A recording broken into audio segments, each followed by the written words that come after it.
to order. This is a meeting of the Leominster School Committee. We are at Appleseed's Restaurant. It is Monday, September 19th. Policy meeting was at 6.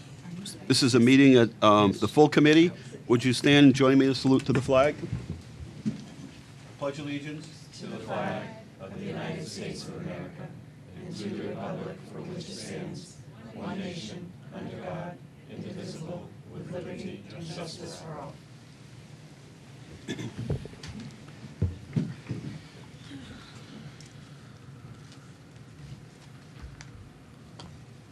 I'd like to read the Leominster School Committee statement. The committee represents the needs of all Leominster Public School students and places their interests above all others. We'll exercise leadership, adhere to our protocols, and base our decision upon a reasoned assessment of all available information. We'll advocate for each of our schools and support high-quality public education in Leominster. At this time, I'd like to open up the public forum session of the meeting. And if you'd like to address the school committee, just the microphone and your name for the record, please. Would anyone like to comment? The public forum? Once again? One last time? If not, we'll close this portion of the meeting. We'll now move on to communications from the superintendent.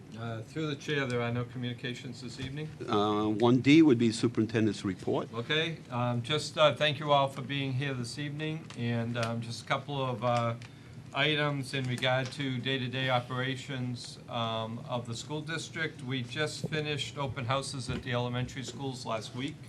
All of the open houses were very, very well attended by parents. A lot of interest in the curriculum primarily, as well as having the opportunity to kind of introduce themselves to teachers for the first time. Most of the schools had different activities, representation by PTO from DCF and other groups in the lobbies. So it's just really nice getting around to all the schools and sitting in on some of the classroom presentations by the teachers and just greeting parents. So we appreciate all of the elementary school parents who came out last week and participated. This week we have the open house at the Leominster High School Center for Technical Education Innovation Campus tomorrow evening. The format's a little bit different.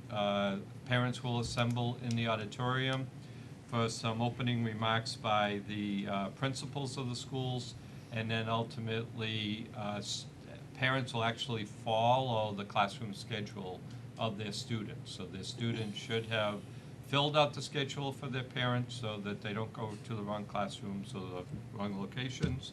There might be some students who purposely did that to send them to the wrong classrooms, but that's okay. And then Thursday evening, we have open houses at the two middle schools, so Samoset Middle School as well as Skyview Middle School.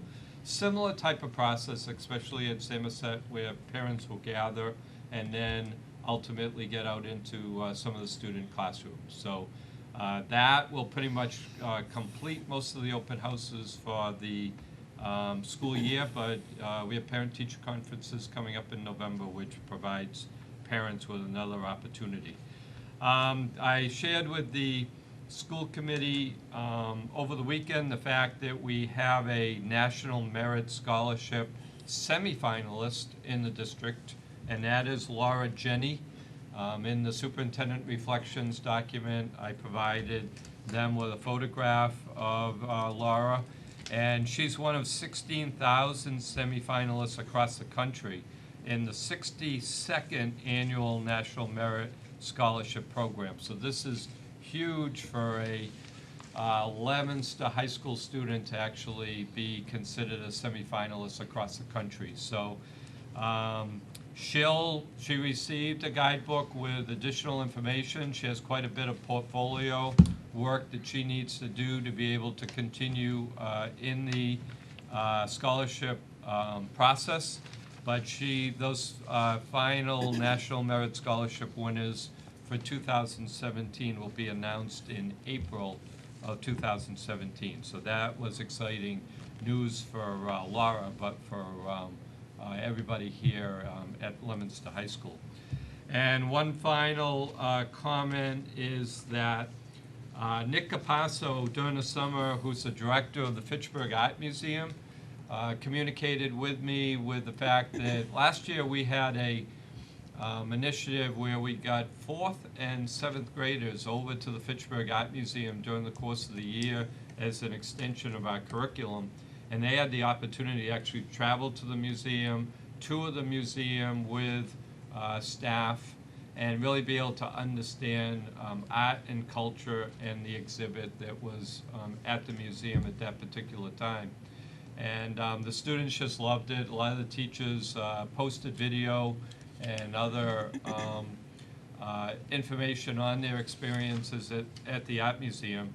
This year, and that was paid for primarily in partnership with the community, a grant from the Community Foundation. This year there wasn't any money available, even though we filed for another grant.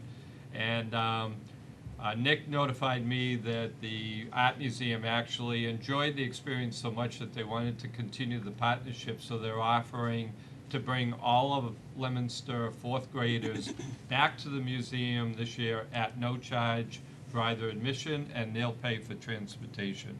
So I just wanted to publicly mention that to the committee, but also thank the Fitchburg Art Museum, their staff, but primarily the director of the museum for continuing to work with us and to allow that experience for our students. And I believe it's next week, the exhibit that the students will be participating in opens up, and it's actually on plastics and the plastics industry, which is very representative of the Leominster and the Fitchburg area. So it ought to be a nice exhibit. So any of you who want to head over to the art museum and participate, you'll be able to see actually what our 4th graders will be seeing.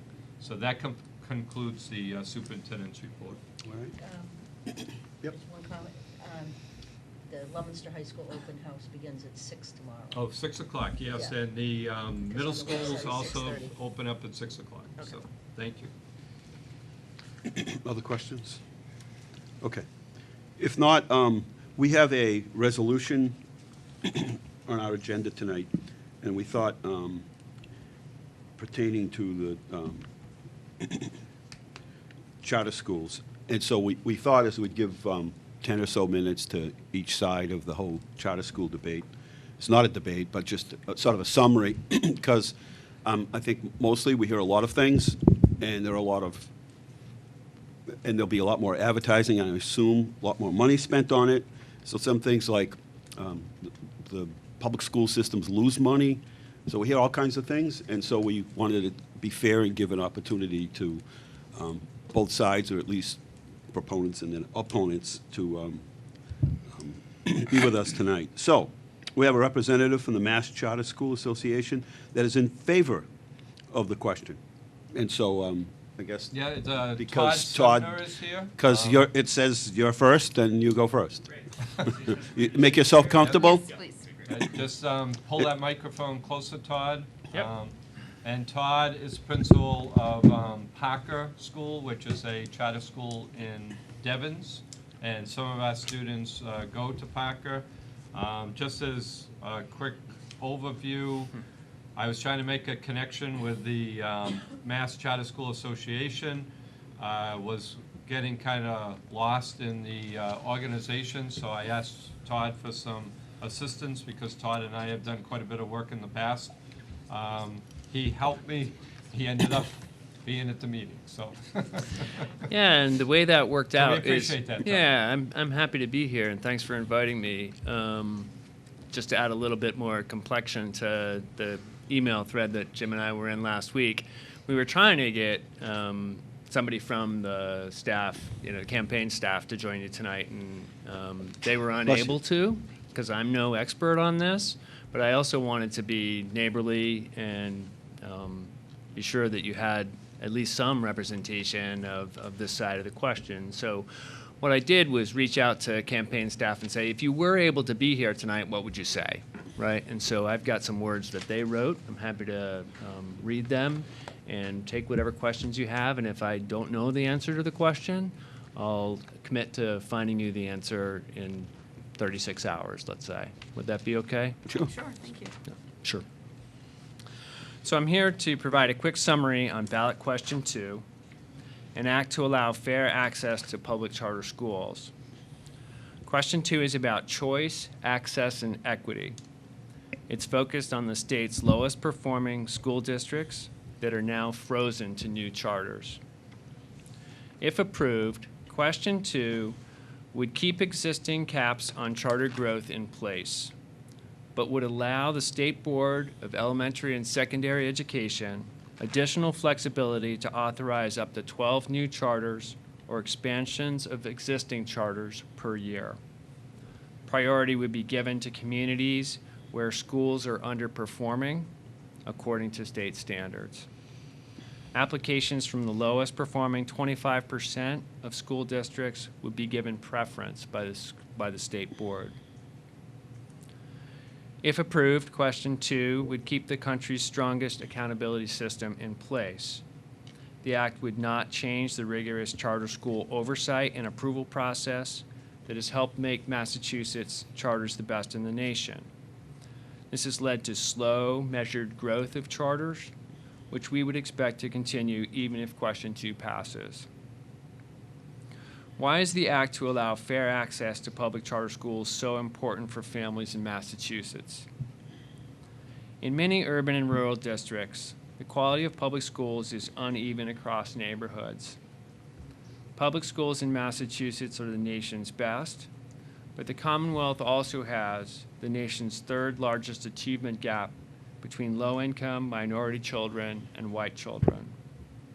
Currently, more than 50% of the children who attend public schools in Boston and other urban districts are being educated in schools considered underperforming by the state. They're not being given the education they need to succeed. By all independent accounts, Massachusetts has the best charter schools in the country. They're providing high-quality educational choices for families, and they're closing the achievement gap faster than any other public schools in the country. However, arbitrary caps on public charter school enrollment has frozen charter expansion in Boston, Holyoke, Fall River, Chelsea, Lawrence, Lowell, and several other urban and rural communities. Massachusetts parents are looking for more public charter school options. More than 32,000 children across the state are currently stuck on waiting lists to attend public charter schools, 12,000 of them in Boston. Almost all these children live in our lowest performing school districts. This measure would increase the availability of high-quality public schools in communities that need them most. These children and their families deserve more choices, but they're being denied them because of arbitrary enrollment caps. Let me say a couple of things about what question 2 would not do. It would not force 12 new charters a year on communities. Charter growth in Massachusetts has been slow and deliberate. On average, the state has approved 4 charters a year. The idea that 12 would be approved every year in perpetuity is far-fetched. It would not result in a bankruptcy of local districts. As you listen to words like siphon and drain, think about this. 4% of the state's public school children attend public charters.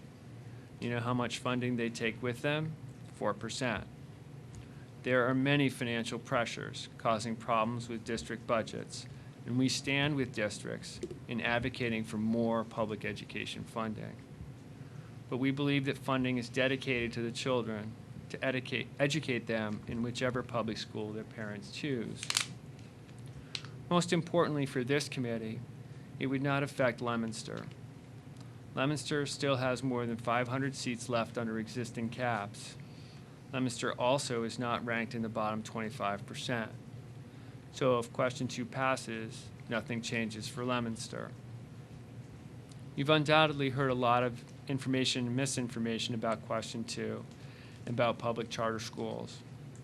Question 2 opponents have painted a picture of bankrupt districts and charterized communities. But public charter schools are nothing to fear. They are nonprofit public schools that operate independent of local districts. They're not bound by local teacher union contracts. New charters are proposed by teachers, school leaders, parents, nonprofit organizations, or other members of the community. For-profit charters are outlawed in Massachusetts. There are no investors, as falsely stated by opponents. Charters are open to all students.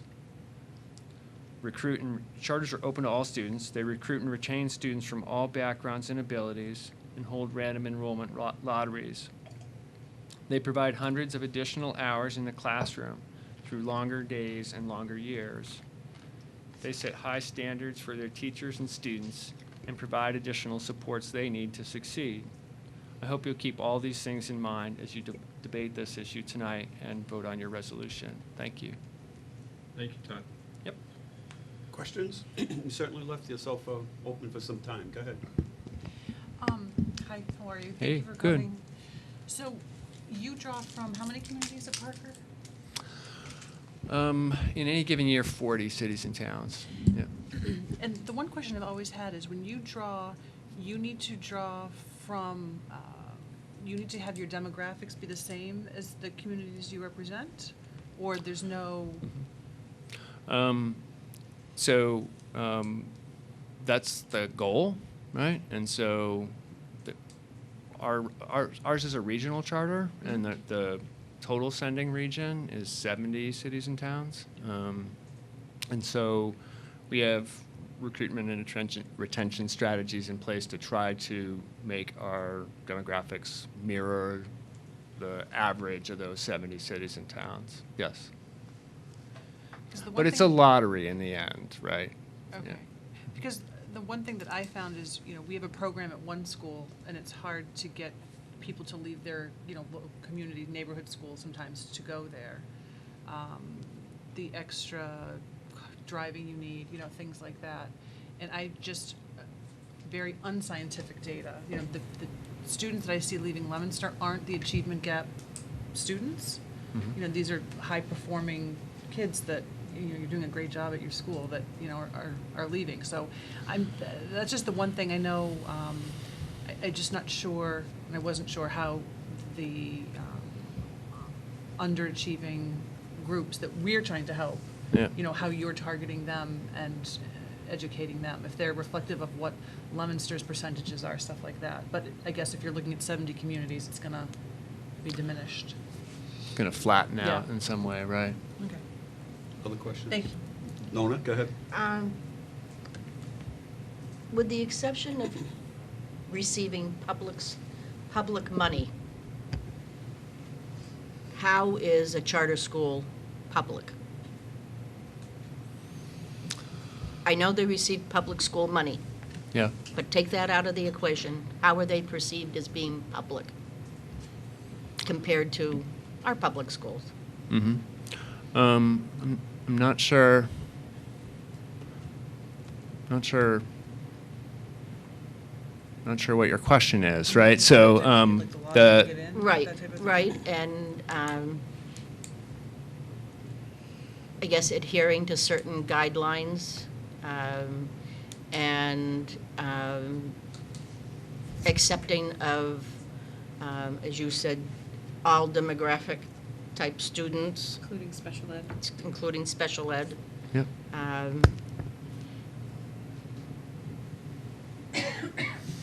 That, I think, I just see it more as a private school receiving public school money to operate. Mm-hmm.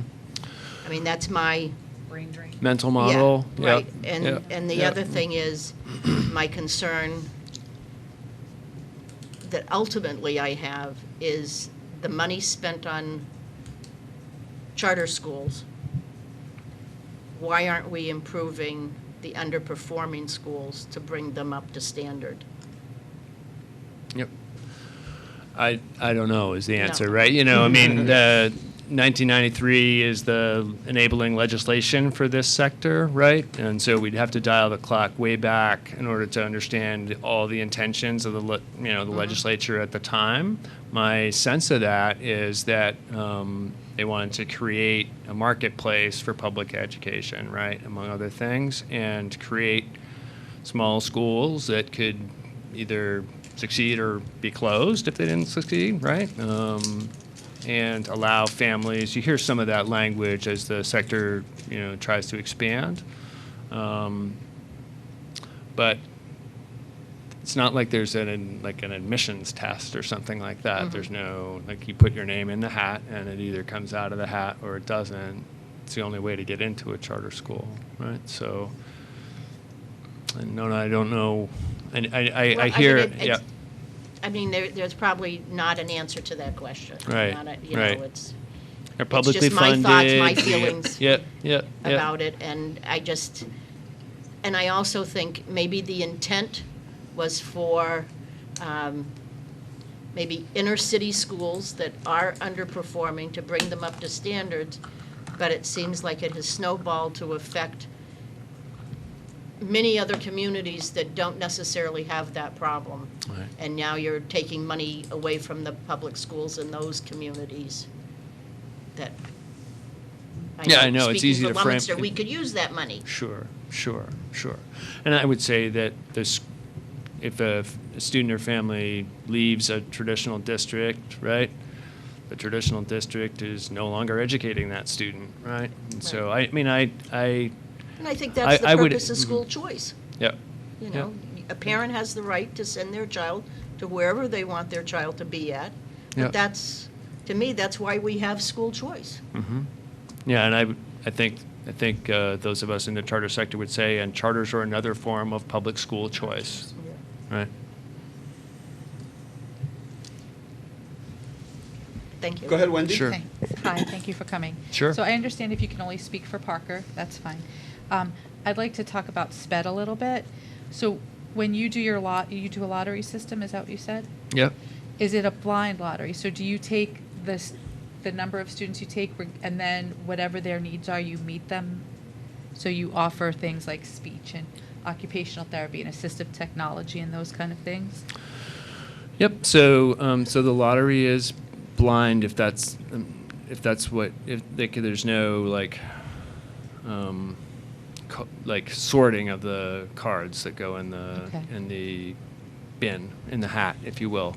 And so whatever is called for on the student's IEP or 504 or whatever that documentation is in place or comes to be in place, right? We have to do, right? Just as a traditional district And would then do. what happens if you have a student who's with you for a time and then their needs are such that they need to be placed what we would call out of district, so in some sort of a therapeutic program or something with more intensive services? Who then pays for that? Does Parker pay for that, or does the sending district? What's the chain for that money for that student, and who pays for their needs? Yep. So my sense of, I don't know what fact situation you have in mind exactly, but there are definitely times when the team the IEP team includes the sending district, and sometimes it results in the student being either going back to a district program or to, like you say, a special therapeutic kind of setting or out of district placement. Not without the sending district, at least in a regional setting like ours, where we got multiple sending districts that we're partnered with, right? So that situation you're describing, the sending district comes back to the IEP, to the special ed IEP table to make that decision and determination. But where does if it's a Parker student, does Parker then pay that tuition, or does it now come back? Is that student given? Depends where the student winds up being enrolled, right? Because sometimes the team says, oh, the student should stay at Parker, or it should go back to her sending district, or go to this third So if thing. it's a third thing, that's what I'm asking. Yep. Where does who's then is the, Depends where the student's enrolled when he or she goes there. if they're at Parker, then Parker is the one who foots the bill? Yep. Yep. Okay, thank you. I think that's all I have. I'd So- really like to talk about question 2. Right, go ahead. Yeah. So, kind of piggybacking on hers, where do you get the funding for out-of-district placement for SPED if you are just getting money from the sending school districts? Where do you get that extra money above and beyond? Yep. So, as I said, I think the fact situation for every out-of-district placement is enough different from the one before it that it's hard to generalize about this, right? But wherever the student's enrolled, that's the district that winds up I understand paying. that, but Yeah. so if, let's say that your student is enrolled in Parker, and the parents want to keep the student in Parker, Mhm. and Leominster has just sent, I'm just throwing out a number, $6,000 to Parker, but now the tuition for this out-of-district placement is $26,000. Mhm. Parker picks up the 20,000?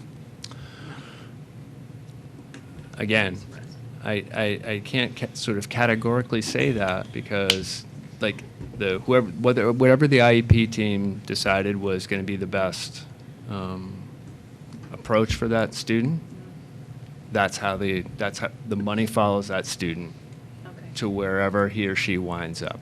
Okay, so I just have one more quick question. So the Leominster Public School District, the taxpayers vote for a board to oversee, kind of like a checks and balances for how our schools are performing. So who is on your board, and how do you decide who gets on that board? Yep. So like all Commonwealth charter schools, we have an equivalent to this committee that's self-perpetuating, right? So that group is it's certainly at Parker consists of parents, faculty, and community members. Yep. Thank you. Other questions? I- Ron, go ahead. A small question. I realize that you're only, and you wanted to speak about question 2. And I guess you can correlate both of them. What is the turnover rate for the teachers at Parker? And is it higher or lower than other schools? And, I was reading here about the retention rate for the students. How many students leave? What's the percentage? Is it above average, below average? Yeah, that's a great question. I don't have those stats off the top of my head. If you look on our snapshot report card, I think those data are pretty handy there. So our retention rate for staff is in the probably 80 to 90% range year over year. Fluctuates some. Students, I would have to look that up, but pretty solid. Yeah. As compared to? Well, like a student who enrolls in 1 year graduates 6 years later, right? But when I'm asking regarding retention rates per student, let's say like, how often do students leave? And what's the percentage rate for the students leaving? Yeah. How many? Is it above the standard, below the standard, equal? What are the numbers? Yeah. So students do, it's a choice, right? And students do, like some students start and stay a couple years and go back to their home districts or go to vocational school or their families move. Our year-over-year retention rate, I'm going to estimate, is in the 85 to 90% range. Okay, thanks. Thank you. Yeah. Can we go over I think the biggest thing, and I think the thing that we're going to continue to hear from here on in by the people that are opposed to Yeah. charter schools is, Yeah. the whole, and when I talk to people, all that sticks in their mind is, this is all coming from the school budgets and it's coming from us. Sure. And that's sure. a detriment. It's a Where zero-sum game, right? Right. So the Yeah. school committee's job is to sort of watch over that. My job's a little bit different as the mayor because I'm the mayor for all kids, whether Yep. they go to parochial schools, whatever's best for them. So Sure. it's a little bit of a balance in that. But our job when we sit here tonight is advocate for kids and advocate for money and all of that. I mean, that's Sure. standard procedure. So Can you talk a little bit about your understanding? I mean, obviously, this doesn't fit everywhere, and there is some guidelines for, and in fact, the latest round, the latest petitions for charter schools in this area have actually been turned down by the state. Yep. Actually turned them down. So it's not you can't just get one, right? It's not Right. vanilla. You just can't get one. So there Right. is some criteria. So can you talk a little bit about your understanding of how your school gets funded? Because that's pretty much my primary concern is, and I've heard different things. I've heard from other mayors that they have charter schools in their city and they haven't seen a penny come from their budget. So I'm confused by this. So just speak to what you know, I guess. Sure. About how the funding works? How do you run your school? Where Yep, does the money yep. come so from? Yeah. like 90 some odd % of our revenue comes from tuition, right? Right? That's why I was at. Right. Right. So I didn't, maybe I misunderstood your No, go question ahead. before. No. Yeah. You're rolling into it. Yeah, so the tuition dollars follow the student from his or her sending district. Like school choice. Yep, just like school Same choice. formula? I mean, the same amount, or? Yep, it's the average PPR, whatever that, and that varies quite significantly in community to community. But it's the amount you calculate and what you need to run your school per pupil? Nope, it's what you would spend here. Stick with Leominster. Let's say, I don't know what. Lunenburg, if I choiced my student to Lunenburg, they would pay the same amount I don't know to about. you? Yep. So whatever you would spend on average per pupil is what follows the student. And there's a big complicated formula, as you know, that foundation above foundation, you do it every year, right? That's the number that follows the student to Barker or Sizer or wherever he or she goes, right? And then where is you said 90, so that leaves 10. Where's the other 10% come from? It's just contributions? Yep, fees, that's the part of the budget that, the school lunch programs in and grants, this kind of thing, in and out.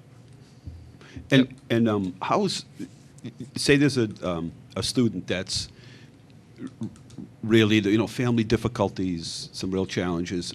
How do you transport that student, say, from one, the 70 sending or approved sending communities? How does that student get there?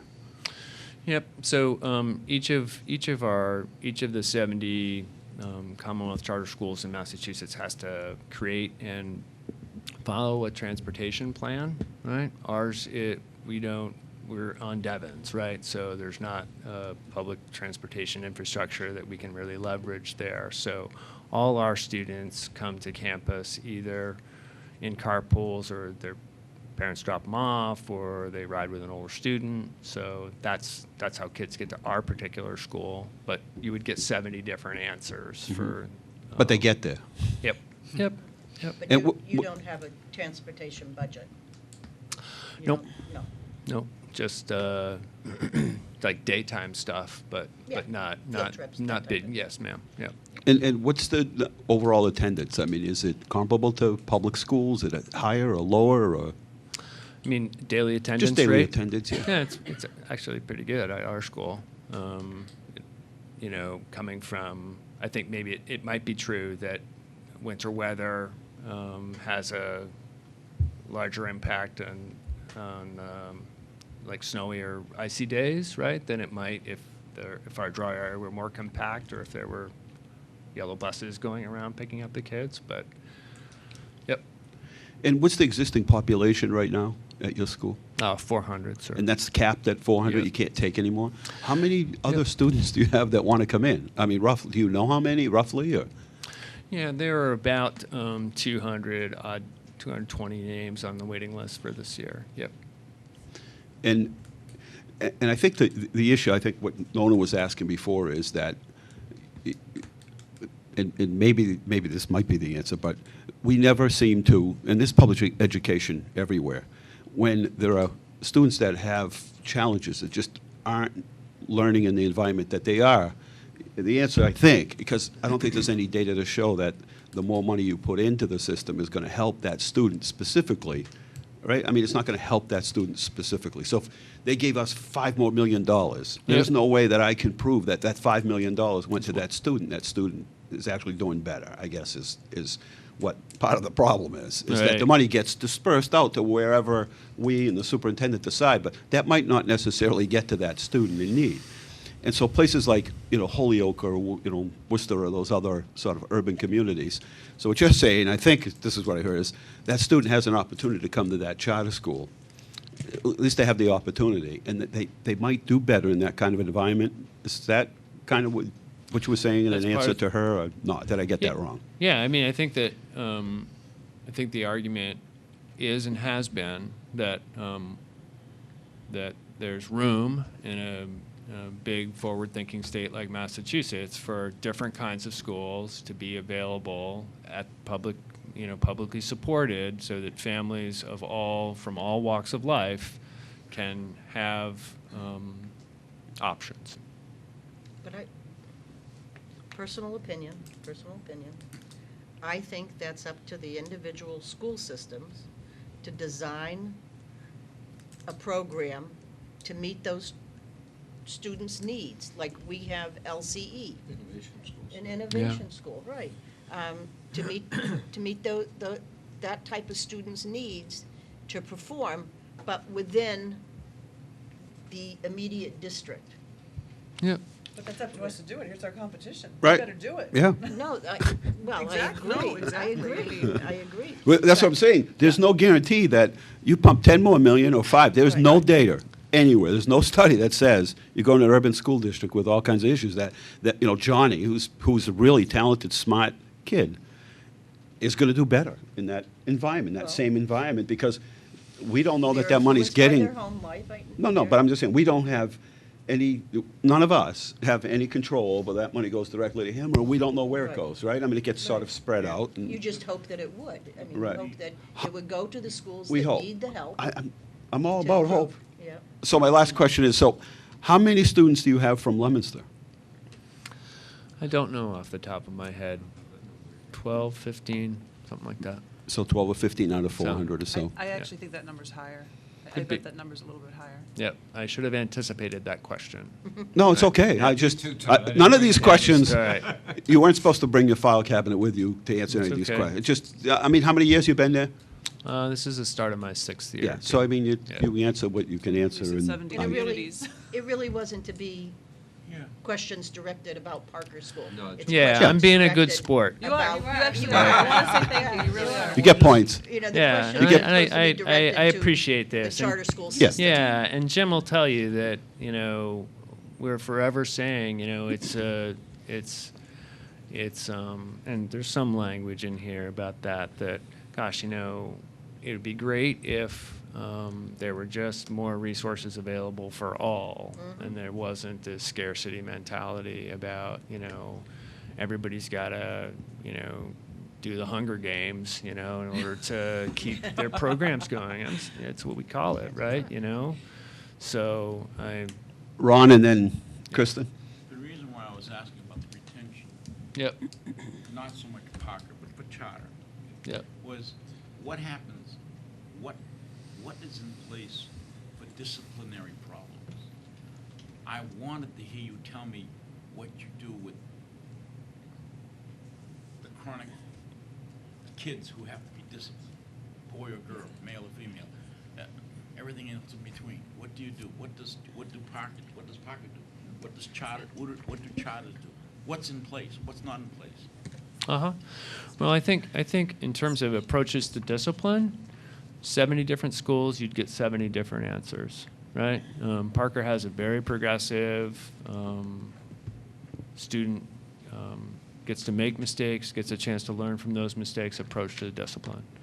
So we see every student code of conduct infraction as an opportunity for that student or students to learn, do some learning, right? So we have a very non-punitive approach to discipline at Parker. I can talk till I'm blue in the face about my school, but like I said, you would get 70 different answers from 70 different Commonwealth charters about their approach to discipline. Okay, we'll do another question, because in fairness to everyone, Yeah. we've Did you want to ask a question? No, I'm Okay. all set. Everybody's sort of- I Yeah. just did want to say, I wondered why you were going to come here. I think that you're a tremendous sport, because I'm not sure that I would have. So thanks, so. Yeah, no, good- no, I appreciate, I respected your wish to learn. Yeah. Right, and like, yep, I know that, I know it's complicated, and I know it's fraught, and I know that it's, and so I just wanted to honor your Chris just your came up with a learning. number. It is 37 that. Thank you, Chris. That went last year. And, you know, the only thing I'm going to say is Yeah. back to my original point. I welcome the competition. It is up to us to make sure that we offer programming within the district that rivals yours. I just feel like I don't see a ton of effort, not from Parker, but Sure, from sure, sure. everything I've looked at, to really target the underperforming, sped, needy population. I see like AMSA, you know, I don't see where is the school for special ed kids who, you know, need iPads and all sorts of different, you know, learning tools. It from Leominster, from what I see, non-scientific, it's a brain drain. You know, it's not, there's no target at what the intent was, at least in this area. But thank you for coming to speak to us. Because Yeah, I don't no, hope thanks I'm Yeah. for- not- thanks I for mean, part of the inviting me. problem is, you said in 1993, ed reform. You know, there aren't many cars, well, I still drive it, that are 1993s, but Right. I mean, they haven't changed the system, and that is partly I think, the problem, and we've all gone on record numerous times. Yeah. So, I mean, in fairness, though, 400 students, I mean, you feel the small school is a plus for you? Is that real? I mean, this is a professional opinion by you. I mean, you think the small school works better? It doesn't work for every kid. Yeah. Some kids want a big school experience, and to your point, they'll if they really want to play football, they'll be back, right? Or want a big school, some kind of specialized program that we can't or choose not to offer, right? So, but I think for some students, being known well, being accountable, being seen and supported is exactly what they want and what their families want. And so 400 kids is about the size where one could do that. Right. So. Thank you. Hey, thank you for taking your time. no, I'm sure you've had a long day. It's We okay. appreciate you coming Yeah, out. thanks Good for luck to inviting yourself us. and your school. Thank you. Okay, who's up next is from Save Our Schools, and they're against the question of charter schools, lifting the cap. Hi. Thanks. Hi, everybody. So one of you is Natalia. I'm Natalia. I could Hi. tell you that. Very, very good to be here. Thank you so much for having us. My name is Natalia Orte, and I'm a local organizer with the Save Our Public Schools campaign. We are a grassroots coalition of parents, students, teachers, faith leaders, and community members. And we're advocating for a no vote on question 2. We are here to ask the Leominster School Committee to join the 116 school committees statewide who have passed resolutions opposing the ballot question, question 2. Question 2 would lift the cap on charter schools and allow the state to approve up to 12 new Commonwealth charter schools every year, forever, eventually draining billions of dollars from our schools. It would encourage charters to expand into cities and towns where they don't exist now and take critical resources away from our successful public schools. This continued loss of funds would have a destructive impact on the ability of our public schools to provide services for all children. This year, charters will divert more than $450 million from public schools. That's money that our schools desperately need to offer more science, technology, arts, and music classes, as well as preschool services and smaller class sizes. The money should be kept in the public schools for the benefit of all students. We need public funds for public schools, not for publicly funded but privately run and operated charter schools. Charter schools are not accountable to local communities. The state often approves them over the opposition of local parents and taxpayers. That's wrong. Communities should have the final say on what kind of schools they want. Charter schools also create a 2-track system that's been described by the NAACP as separate but unequal. They typically underserve English language learners and special needs students, leaving public schools with fewer resources to educate a higher need population. I went to the public schools here in Leominster. I went to Bennett, Fallbrook, Southeast, and Leominster High, and I am so proud to say that. I was an ELL student. My family is from Uruguay. I felt incredibly supported, welcomed, and seen in my school, and I can only imagine what more we could do now if we had those really critical resources that I'm talking about. I want kids in schools now here in my community to feel similarly supported, and we need funds to be able to provide the wraparound services that kids in our community need. I come from a low-income household where my parents were constantly stressing about money, and if I didn't have the support of really, really wonderful teachers who I still remember by name to this day, I don't know what I would have done. I'm really here. I'm here to urge you to support and stand with us on this and pass the resolution today opposing the ballot question. Questions?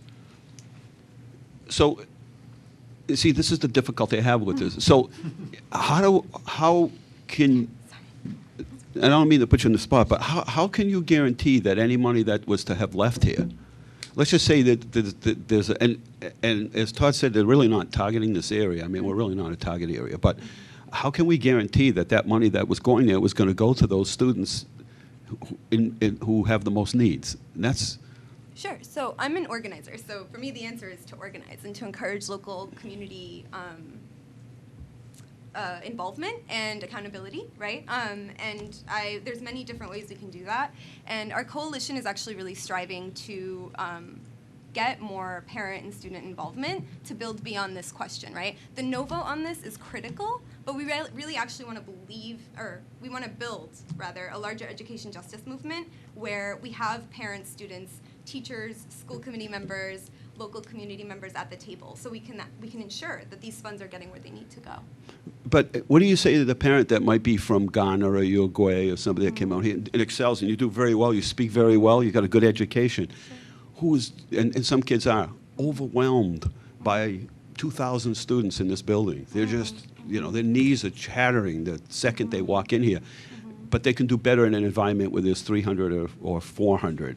What do you say to that parent who says, my kid can't get over, can't walk through the front door, he can't get an education, or she can't? What do you say to that parent? I would say that I'm also advocating for smaller class sizes, and again, I think it comes down to resources. I didn't mean class sizes, I meant schools. Just schools? Some things, some kids go to school, they get two choices, a lot of kids, right? They can go to Colby, they can go up upstate Maine where there's population of, other than the campus, is 500 people, or they can go to New York City.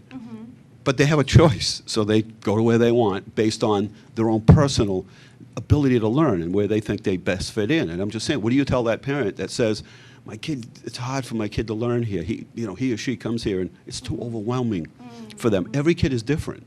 Sure. But they can learn in a smaller environment where there's 300 or 400 kids and it's just a couple miles down the street. What do you tell them? Sure, yeah. I would really want to work with the parents to see how we could all sit at a table together. What is it that works for your child in that environment? How can we ensure that we have things in the public schools that can help those students too, right? I'm sorry, I don't want to interrupt. I think someone. Okay, that's what I was going to say. And just to add to what Natalia was saying a moment ago, my name is Carrie Sledzik. I work with the Mass Teachers Association, and I've been working alongside the Save Our Public Schools campaign as part of the coalition. And I think in an ideal sense, what we would like to see is for every student in the public schools and their parents to have a sense of involvement and a sense of community around their school. Even in a large school, what I would like to see in public education is for every kid to have a place in the public schools and to feel that they belong and have a stake in what's happening in public education. And one thing that I think is really going to get in the way of being able to achieve that is to drain resources. What we need are the dedicated staff that we have on the ground in Leominster that help kids feel welcome and find a place in their school. We need programs like the innovations programs that we offer here in Leominster. We need extracurricular activities, and those all come with a price tag. I mean, they come with dedication, but they also come with a cost. And being able to keep those, I think, is what's really critical to trying to maintain a sense of community, but also to expand on it. And that's one of the reasons that I'm opposing this question. 12 charter schools a year, the possibility of 12 a year is a lot. And we have, I mean, we have a difficult situation on our hands every time we balance the budget here in Leominster, and Leominster is by no means the only community dealing with that reality. But, 12 new charter schools a year, if that were to be the rate of expansion, is too much too fast. We can't afford 12 charter schools a year in this state. We just can't. I'm sorry. Nona, go ahead. And to kind of answer your question, I think, one, that's why we have LCE. Also, that's why Leominster High School is divided into five houses, if you count CTEI. They're divided into houses that they can recognize a student's need within, and now this year in particularly, they're instituting advisories, which will even more so have a teacher seeing, I think it's 12 to 15 kids assigned to a teacher that will follow them the 4 years that they're going to be at Leominster High, and see, they can recognize if a child has a problem, if something's going on, where a need is, and try to get them some help. And I also think that's also the role of the guidance counselor, to be involved if a child is having some issues. And I think Leominster does a phenomenal job in helping students. Do some slip through the cracks? Yes. But I think on the whole, Leominster offers a fantastic education. And I think by virtue of seeing 2 charter schools in Fitchburg try to get approved, I didn't see that they were offering anything different than what we were offering. They're absolutely offering the same thing. And again, I go back to, if a parent has a concern, has a real thing, that's what school choice is for. How many people here have Amazon Prime? You don't think that's draining do you have Amazon Prime? Me? Yeah. No. Do you know what that does to the local economy? I mean, people have an option. It's convenient for, I don't know the reasons that people I believe leave. in spending local. I'm just saying, I don't know why people leave. I think we have a good school system too, but you say, yeah, some kids fall through the cracks, but maybe they wouldn't if there was another option. I'm just saying, But we every have those school is not, options. It's up to every the school board. isn't a one-size-fits-all, and we're trying to tell people, buy Tide because it works for me and I like it, when somebody might not like the other product. And I'm just saying, my big issue is the funding issue. It's hard to sort of swallow that. But you're saying, and I think you both agreed, there's a cap of 12 maximum, but that doesn't mean that they're going to give out 12. Is that correct? Is that what you understand? Or do you understand? They're not going to be required to approve 12 new charters per year. But our concern is that that's the potential. But they I mean, might. Okay, go ahead. Questions?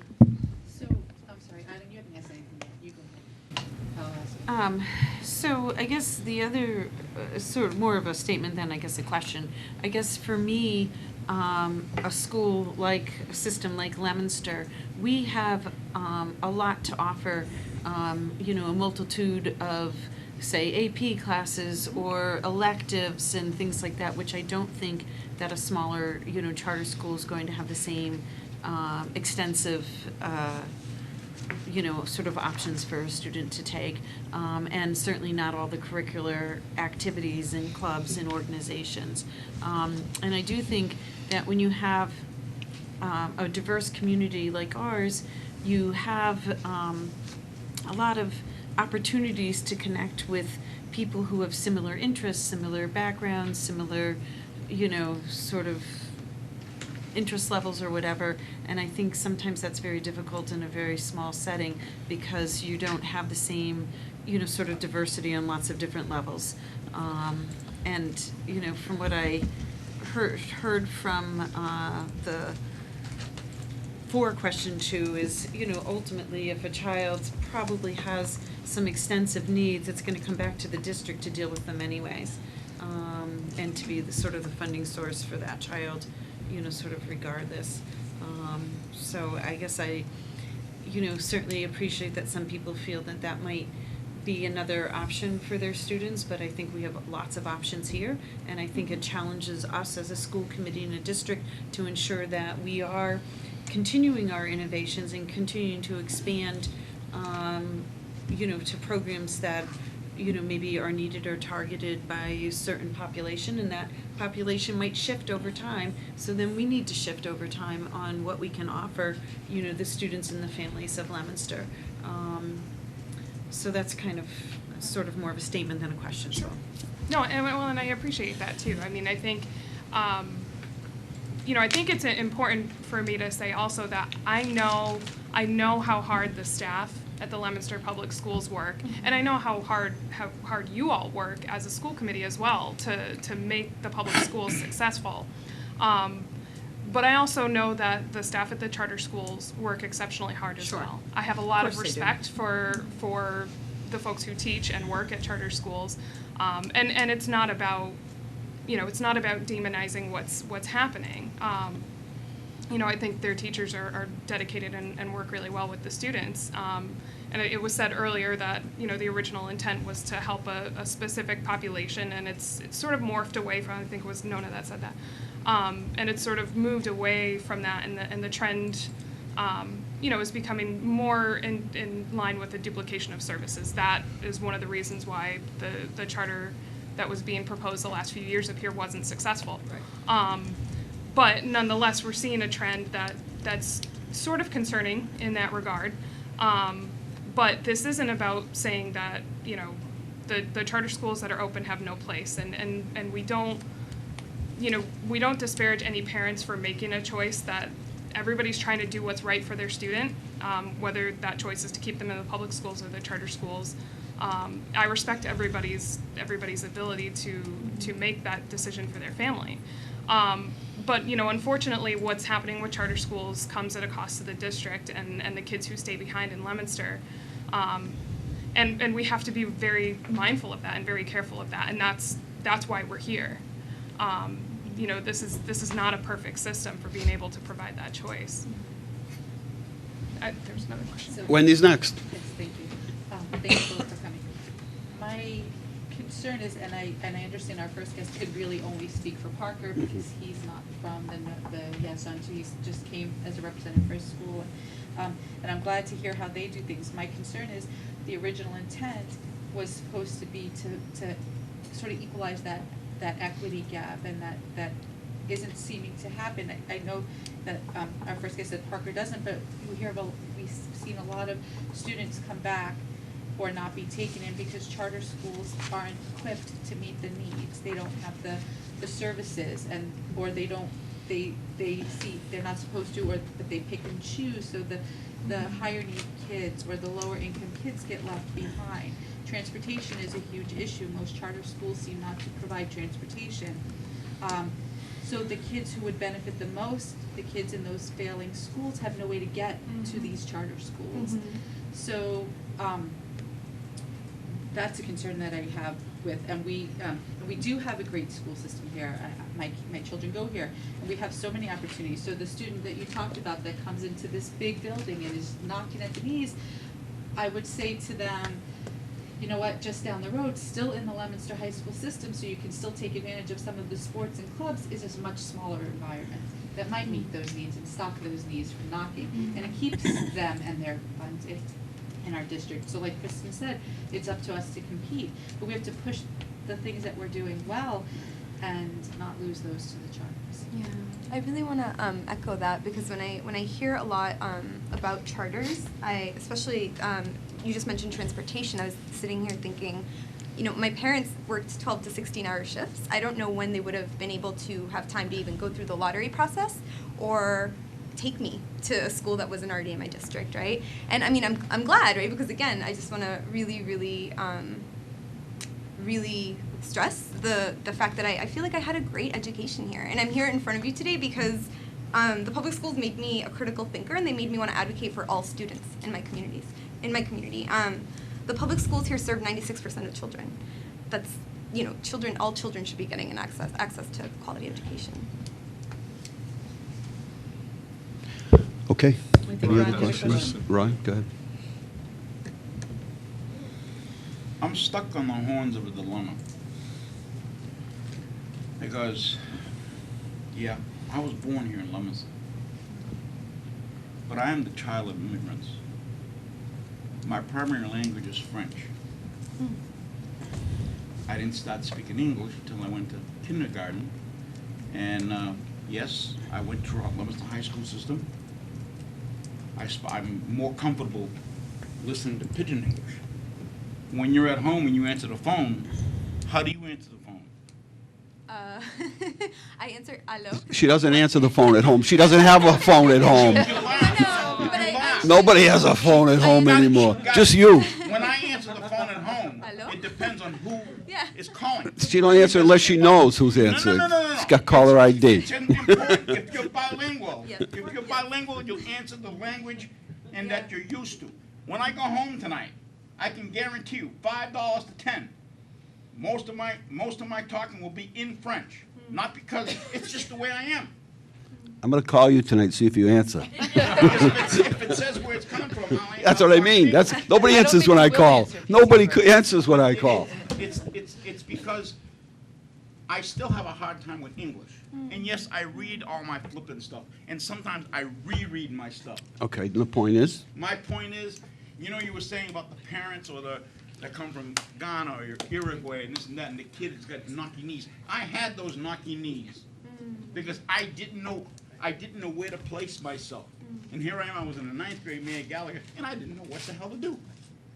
And yes, I was supposed to do this, all the way through high school. I stuttered in high school. I still stutter. And because I still, sometimes the palms of my hands sweat when I talk in public because I fear, my biggest fear is screwing up. And when you're bilingual, when you're an English language learner, like me, I consider myself an English language learner. You never know what you're going to have to say because you're interpreting two ways, French and English, whether people discredit that at all. And I'm here to tell you, yes, you're saying about the parents from Ghana or Uruguay or Peru or whatever have you, but the thing you have to realize is that the kids who come here, whose primary language is not English, they're under the onus that they're almost triggered to fail. They have a higher level that they have to perform better than the unilingual. I'm not making this up. And the charter schools, yes, they try, but as some people say, they cherry pick their way through. The public schools can't afford the cherry pick. And that's why I have my heart is for public schools. Because every swinging Richard Mary that goes through these schools, they have to be taught. Not dignity teaching, they have to be taught. Good, bad, or indifferent. And it's extremely important that we have to understand that. Because as I said to somebody earlier, some time ago, the biggest fear we have is fear itself. I sound like Franklin Delano Roosevelt. No, you don't. I heard him. You don't sound like him. I know, I talked to him all the time. I realize. He didn't speak French either. Fresh Canadian. But anyway, go ahead. Well, anyway, thank you for Yeah. coming. I mean, listen, my views on education are, there are a lot of kids in a lot of different schools, some maybe at Parker, some at Charter, who maybe shouldn't be there and should be in another environment where they do better. Not every kid learns the same. Every kid is different. And as many times as people try to tell me you could fit a kid that doesn't fit well into a big school system, I disagree. I think that we have a small county here and that every school ought to specialize in something. So if a student has passion in theater arts, the student ought to be able to go to school in Sterling because they have a school that caters to performing arts. And if a kid understands and they have a real passion for aeronautics or science or whatever it might be, or math, then we live in a small environment and they ought to be able to go to a school that specializes in that. So the kid finds his passion and loves what they do. They'll walk in the snowstorm, they'll find their way to a school, right? I mean, they really will. If you have passion, you'll find your way there. Our system isn't set up that way. It pits us all against each other. And as an example, when we built some of our schools, we were forced by the Department of Education to build big schools. We didn't want to, but they forced us into it because they felt that big cafeterias and big auditoriums and all of that stuff was real value to students. They get a lot more out of it. For most kids, they do. Some kids just don't. And hopefully, every kid that lives in Leominster, regardless of who they are, gets the best education they possibly can. And that, for the kid that fears that or fears a cultural difference or whatever it might be, somewhere, community organizers like yourself can be in the community, because the biggest need we have right now is connecting with that population of people who don't understand our system, have a very difficult time with the language. And quite honestly, if I had an 8th grader or a 7th grader, I don't think I could help them with their homework right now. I really don't. Yeah. And imagine somebody that comes here who works hard like your parents, 16-hour shifts, not just once or twice a week, and the only reason that they go home is they force them to go home. Think of those people, and who's out there helping those people to sort of assimilate into our society here and help their kids, when my parents could help us. Most parents today, I think, struggling after 5th grade to help their help those kids. So as community organizers, that's a place that you could really make a big impact in our community. We don't have enough people like that who are helping us. And Yeah, so I appreciate that, and we are, we do prioritize reaching out. Like I said, I'm a part of the Uruguayan community, and it's interestingly enough, when I talk to a lot of Latino parents, when you talk about this issue, you'll hear immediately, wow, the 2-tier system, right? And because we've seen that in our own countries and how that's worked out, and how it actually has resulted in this 2-tier system where the haves get the quality education in our countries and the have-nots don't. And so for me, that's a huge inspiration. I'm really looking forward to continuing. well, we work want in the everybody to community. have. We want everybody to have good quality. Well, thank you both for Thank you coming so here much. tonight. Yeah. This has certainly been interesting and helpful. Thank you. Thanks a lot. Okay, we'll get back to our agenda now. Career and college, is that where we are? Yeah, Yes. career and college pathways for the 21st century, and Trish Woodliff is here to. Now, Trish, I got nervous when I got your first slide today. I said, here's our slides. There's like 87 pages, and I was going to email you back. Then I saw the PDF below that. It only had 4. Well, I appreciate that. No need to be nervous. What I'm passing down is what the mayor is mentioning, is I made sure prior to our meeting tonight that you guys had access to the slides, which are just truly talking points. They're not a true caption of all of college and career readiness in the district. But the other piece that the PDF that is there is, I didn't have enough of these IOP implementation workbooks, so I'm going to send a couple of them around, but wanted you to have, an access to what it is. Tony, do you mind passing those down here? So that's in your email. Don't be afraid. A copy of that book? Yep. Oh. I think Yep. we had that in our.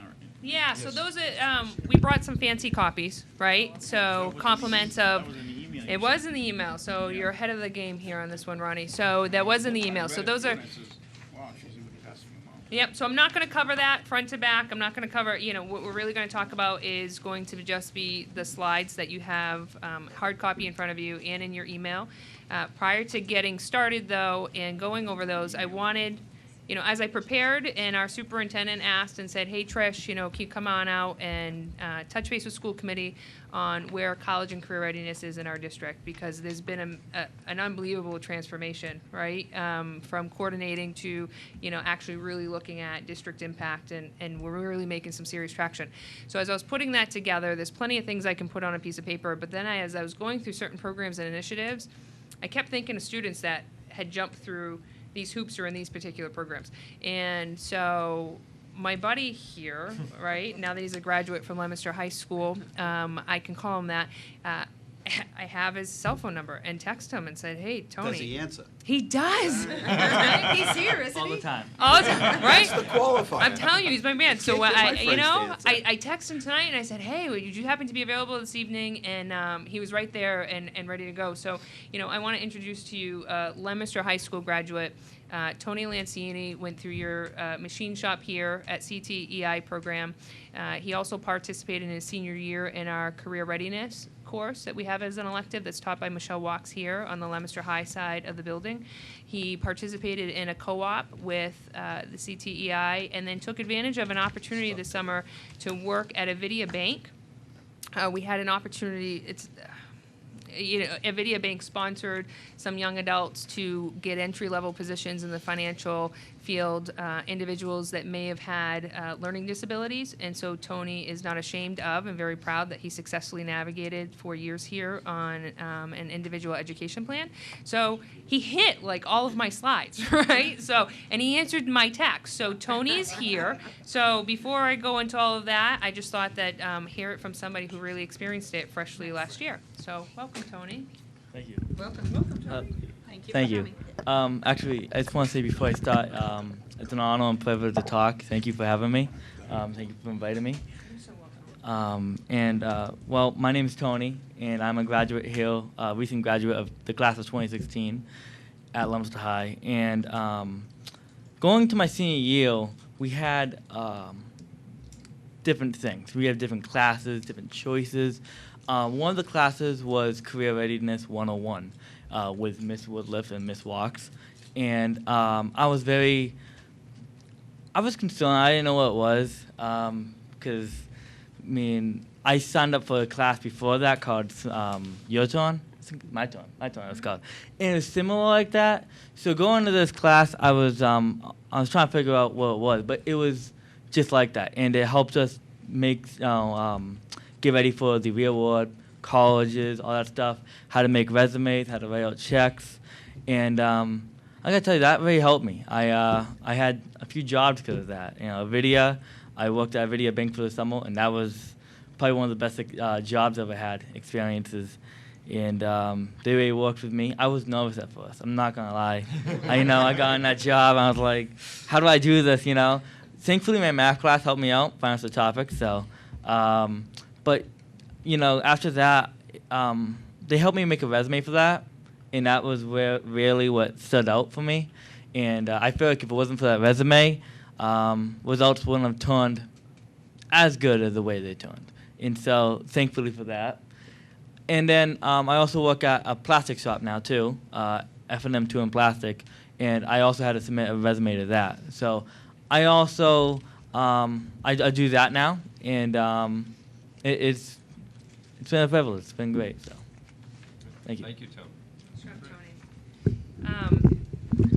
So he's being pretty modest because also in the Career Ready 101 class, there was a lot of vibe checks and check-ins, and so Tony and his classmates were also pretty inspired to come up with certain ideas to improve his school culture, and they took it and ran. So out of the support from Mrs. Walks, they actually were the ones who started the dodgeball tournament this past year.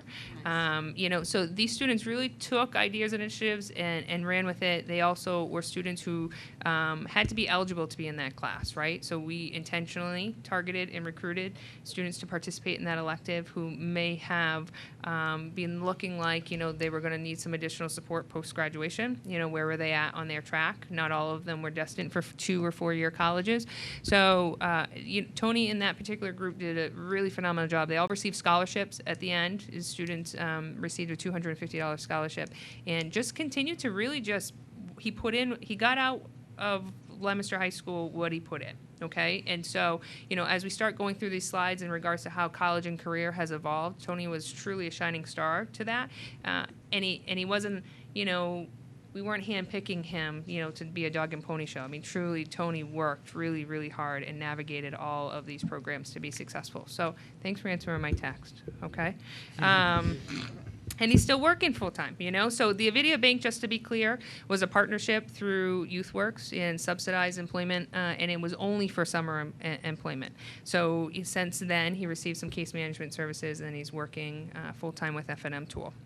Do they ever have any extra money at the end of the day or anything at a video bank? They ever have extra Yeah, $50? well, here's the thing. No, I'm just kidding. They were very secured. Yeah. I actually learned a lot of things by working with banks, and one of the things is you can never go in the vault alone. So I learned that the hard way. Sounds like Yeah. that's a great metaphor. Yeah. Nice job, Tony. Nice job. Tell that to Al Capone. Yeah. Okay, so this evening in your packet, you have some slides we're going to go over. And an attachment is through Department of Ed. There's a strategic plan for college and career readiness.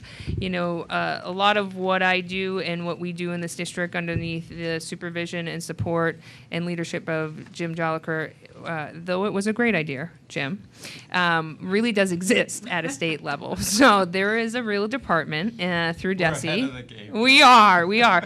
And so there's a real department and a section within DESE for college and career readiness. So attached, you'll see a strategic model or a strategic plan. It's dated 2014, so it's on its way to be revamped again. However, what is also included, which is that second slide with that spear there, is the actual definition for college and career readiness in the state of Massachusetts. That was revised and adopted in February of 2016. So what was revised about college and career readiness was to include readiness for civic engagement and civic life. So we've seen a lot of that come down in the post-secondary world and having students coming into college and training to be civically responsible. That's now coming down the pike for our secondary students. And really, essentially, what we're looking at when we talk about students that are college and career ready is that when they leave Leominster Public Schools, and no matter what pathway they receive their secondary education or all 12 years of their education here, is that they're prepared. So they're prepared to have entry-level college courses of their choice if they go into 2 or 4-year colleges. They're also, prepared to go into training or certificate programs, or they're prepared with skills to enter into lucrative workforce, right? We have a significant, skills gap in manufacturing in all over the country, but we're very compact in advanced manufacturing in this area. And though those are not low-skilled jobs, those are not jobs that require a degree for an $80,000 position. So when we think about students in Leominster and being college and career ready, that's really what we're talking about, is for them to be prepared, leaving with a high school diploma ready. So on the next page, we talk about partnerships and articulation agreements. So when I came on board almost 3 years ago in the month of May, I was hired as coordination of college and career readiness and doing what was I supposed to do, right? So through many conversations and work around here was essentially to build a department. And so I did this thing to several leaders in Leominster, and then all of a sudden the thing really started to happen. So we've started to build a department in our school system underneath the philosophy of being college and career ready. And some things are new, and some things were already there. And so having a point person such as myself at a district level that is not sitting in a building or assigned to a particular office in a building or in ratio with students in the building gives me the flexibility to continue to foster relationships and expand existing partnerships and put them in contact where they need to be to better serve students that are in our public school system. So when we talk about partnerships and articulation agreements, on the right-hand side, those are just some examples. We have numerous articulation agreements and partnerships. I highlighted one to the left-hand side, which is the Mount Wachusett Community College Project Healthcare. That's a relatively newer partnership right now that is within the Leominster Public School System. And I highlight these because, we want to be able to identify what exists out in our community that our students have access to, but we also want to, play in the sandbox, right? We don't want to lose students withdrawing to go to another pathway because we can't service them. So what we've been able to do is we've been able to articulate agreements with folks in regards to whether it be a dual enrollment, whether it be, they go and do vocational services somewhere else, but they're still our students. So we're not losing the student and we're not losing the dollars associated with the student. But it's to better understand what other options are out there. So if it can be kept, when I think about partnerships and articulation agreements, we partner all the time. I mean, teachers partner all the time. But if we're able to kind of have a central location with myself and through the department down at central office, it's nice to be able to kind of pull out where are we at with things. And that leads us to the next slide where we talk about what's going on. So when I tried to think and pull together what's going on, I broke it down into elementary schools, middle schools, and high schools. And while these are just captions on conversation points and taking a look at where this has developed, it's also really a phenomenal foundation of what we've been trying to do in capturing what is going on. a lot is going on, right? But if we don't know what we don't know, we can't identify duplication in services. We can't identify gaps, and so at an elementary level, I want to give a shout out to Northwest. A couple years ago, they, instead of dealing with the bureaucracy of Halloween and dress up, if you will, they spent the month of October having career speaker series from parents and volunteers, and then on Halloween, students in elementary school actually dressed up as what they wanted to be when they grew up. So that wasn't a Trish idea. That wasn't out of College and Career. That was a phenomenal idea that was birthed out of that particular elementary school. When we look at middle school, just a few updates. What we're looking at is exposing Leominster Public School students to all secondary options that Leominster has to offer. There's no more just going up to the high school. You're an 8th grader. You got a bunch of choices in front of you. So what are we doing there? So there's some existing efforts that are in place. CTEI offers tours and shadow days. We've looking to expand that a little bit more and start looking at a middle school apprenticeship program that used to exist in this district, and we're looking to do so with the renovation of the 2-bay garage that's right behind this building to offer a trade school apprenticeship opportunity. Not just opened up to our 8th graders here in our district to get a feel for what they have in vocational options here, but also potentially opening up to school choice for other 8th graders to take a look at what Leominster has to offer for vocational services. We plan to duplicate. We've had conversations with LCE and how do we pitch and expose LCE to the same audience, for 8th graders to take a look. So it's not just a capture for when a student isn't successful in the mainstream high school, but how are we exposing and modeling that to parents as well and 8th graders that this is an alternate, another pathway for them in secondary. We're also looking at data collection. Why are students going where they go?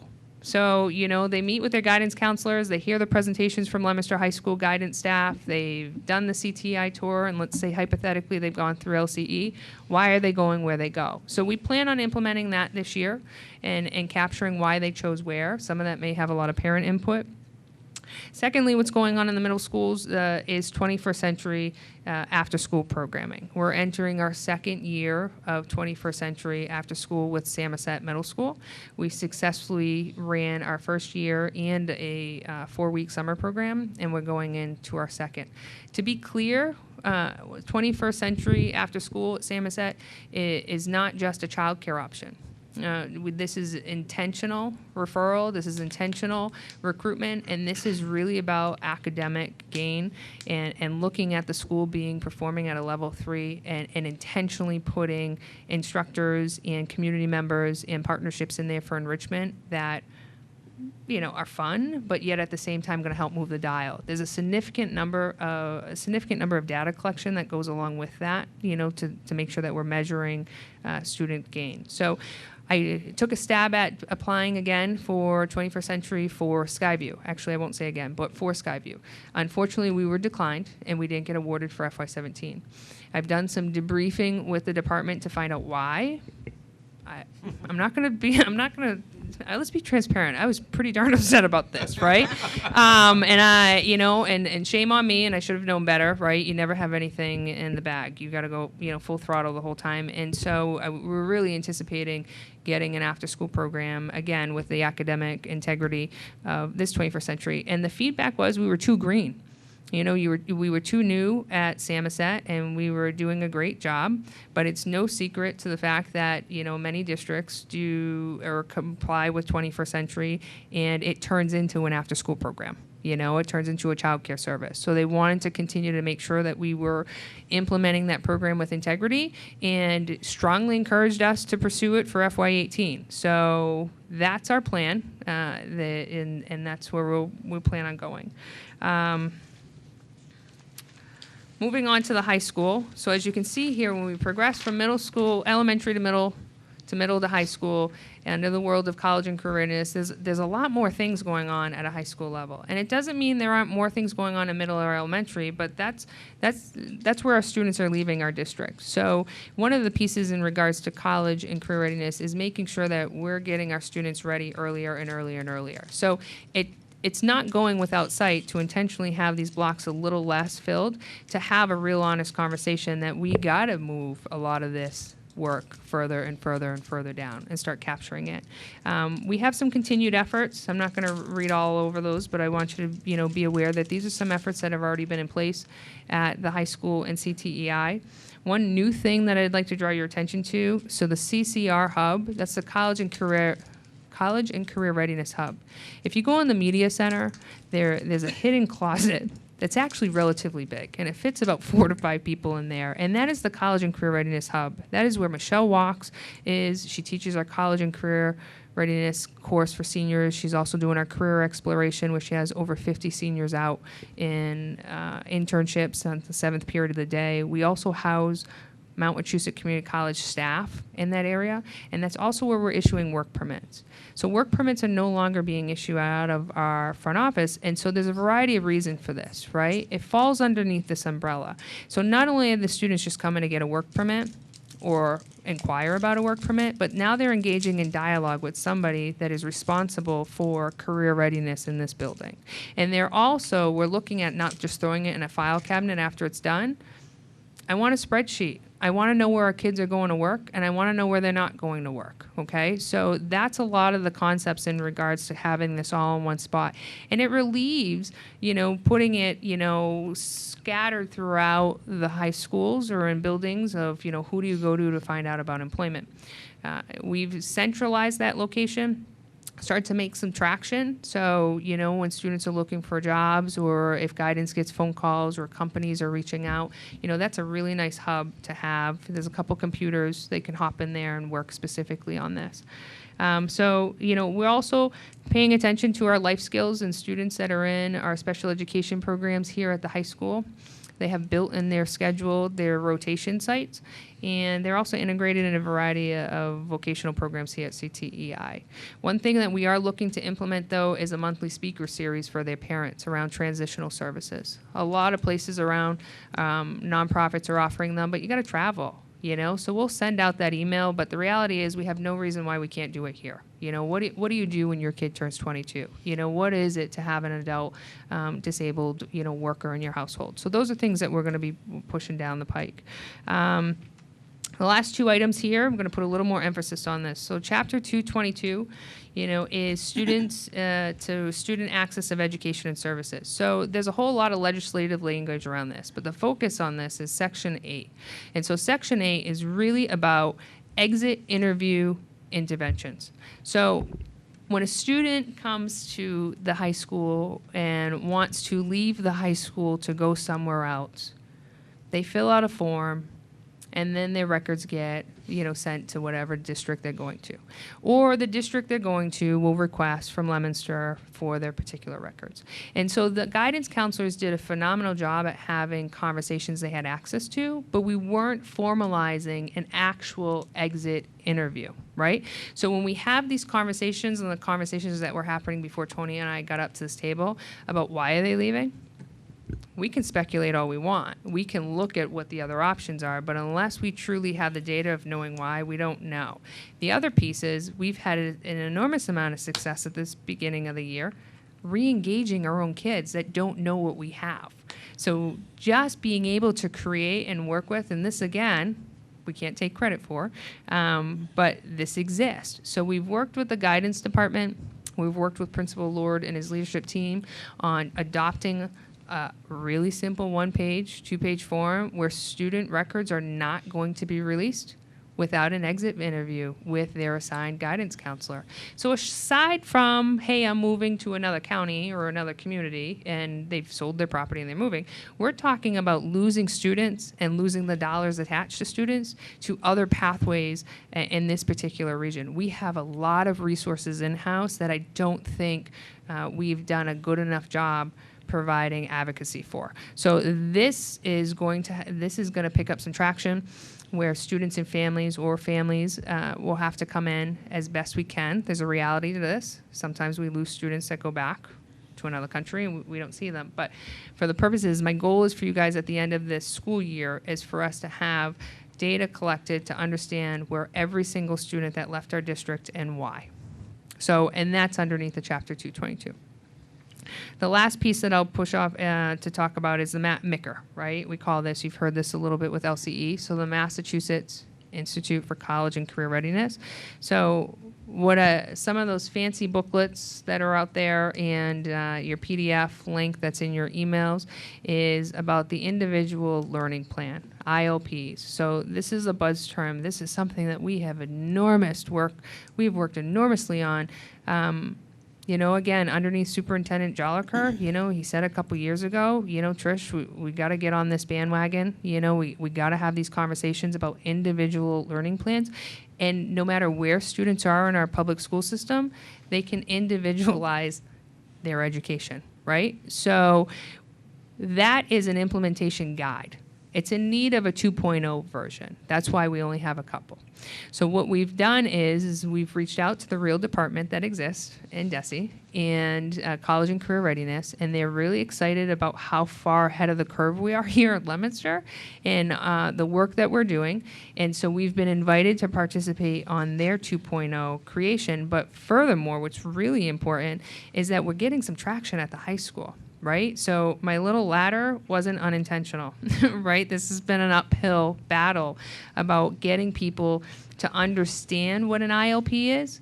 There's some common language around here and not be afraid of it. And so through the leadership team at the high school and CTEI, they've put out some surveys to faculty. They are interested in hearing about this, and we have DESE coming out on their professional development day this week to do an hour presentation about what is an ILP. What does that look like? And then also leave some freedom in there to have real conversations, challenging conversations or questions, but be transparent about what's happening across the county, or across the state, the Commonwealth. You know, what are best practices? What is failing? So the piece behind this, though, is that we have an enormous asset of researchers and a team through the Rennie Center and Boston University that we have access to. We're going into our third year with this project, and you know, though there was no monetary figure with participating, we were invited because we're a gateway city, right? So we want to take advantage of this. But this is finally getting some traction in regards to individualized learning plans. So when I think about just wrapping this up, because Tony and I could go forever, right? When I think about this, okay, so what does that mean? Like, where are we now at College and Career? To me, I'm looking for high impact in the right now. You know, what is it that we're doing and what do we need to continue to do? So I just gave you some cover points of some things that are going on, efforts that exist, new initiatives that are going, you know, but the real piece to this is just truly there's an already, I'm just being a catalyst to this particular community and providing these networks.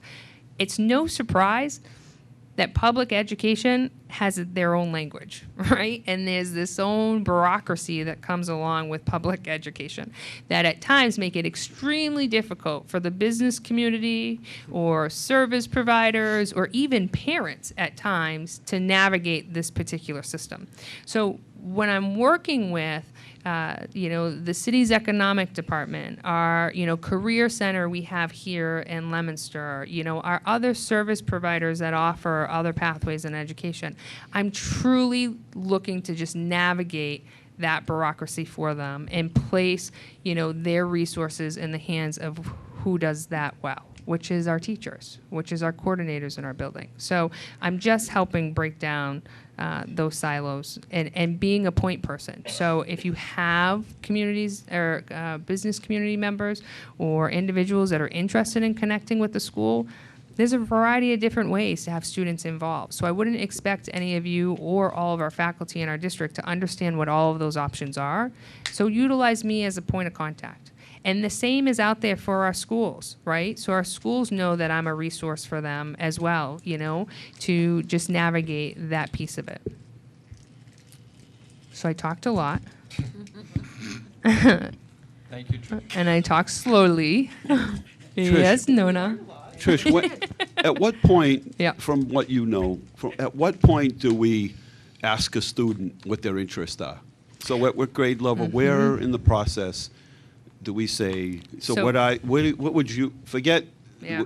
America wants to make every kid a STEM expert because, you know, we're all going to throw Yeah. kids in a cubicle in a lab, and they're going to be happy because they're going to make a lot of money until they don't need them anymore, and then they're going to close the company and move it somewhere else. But aside of that, from what your understanding is, when do we ask that question to the student? So this is according to Trish, and so I'm going to ask my Yes. boss to look the other Yeah, way.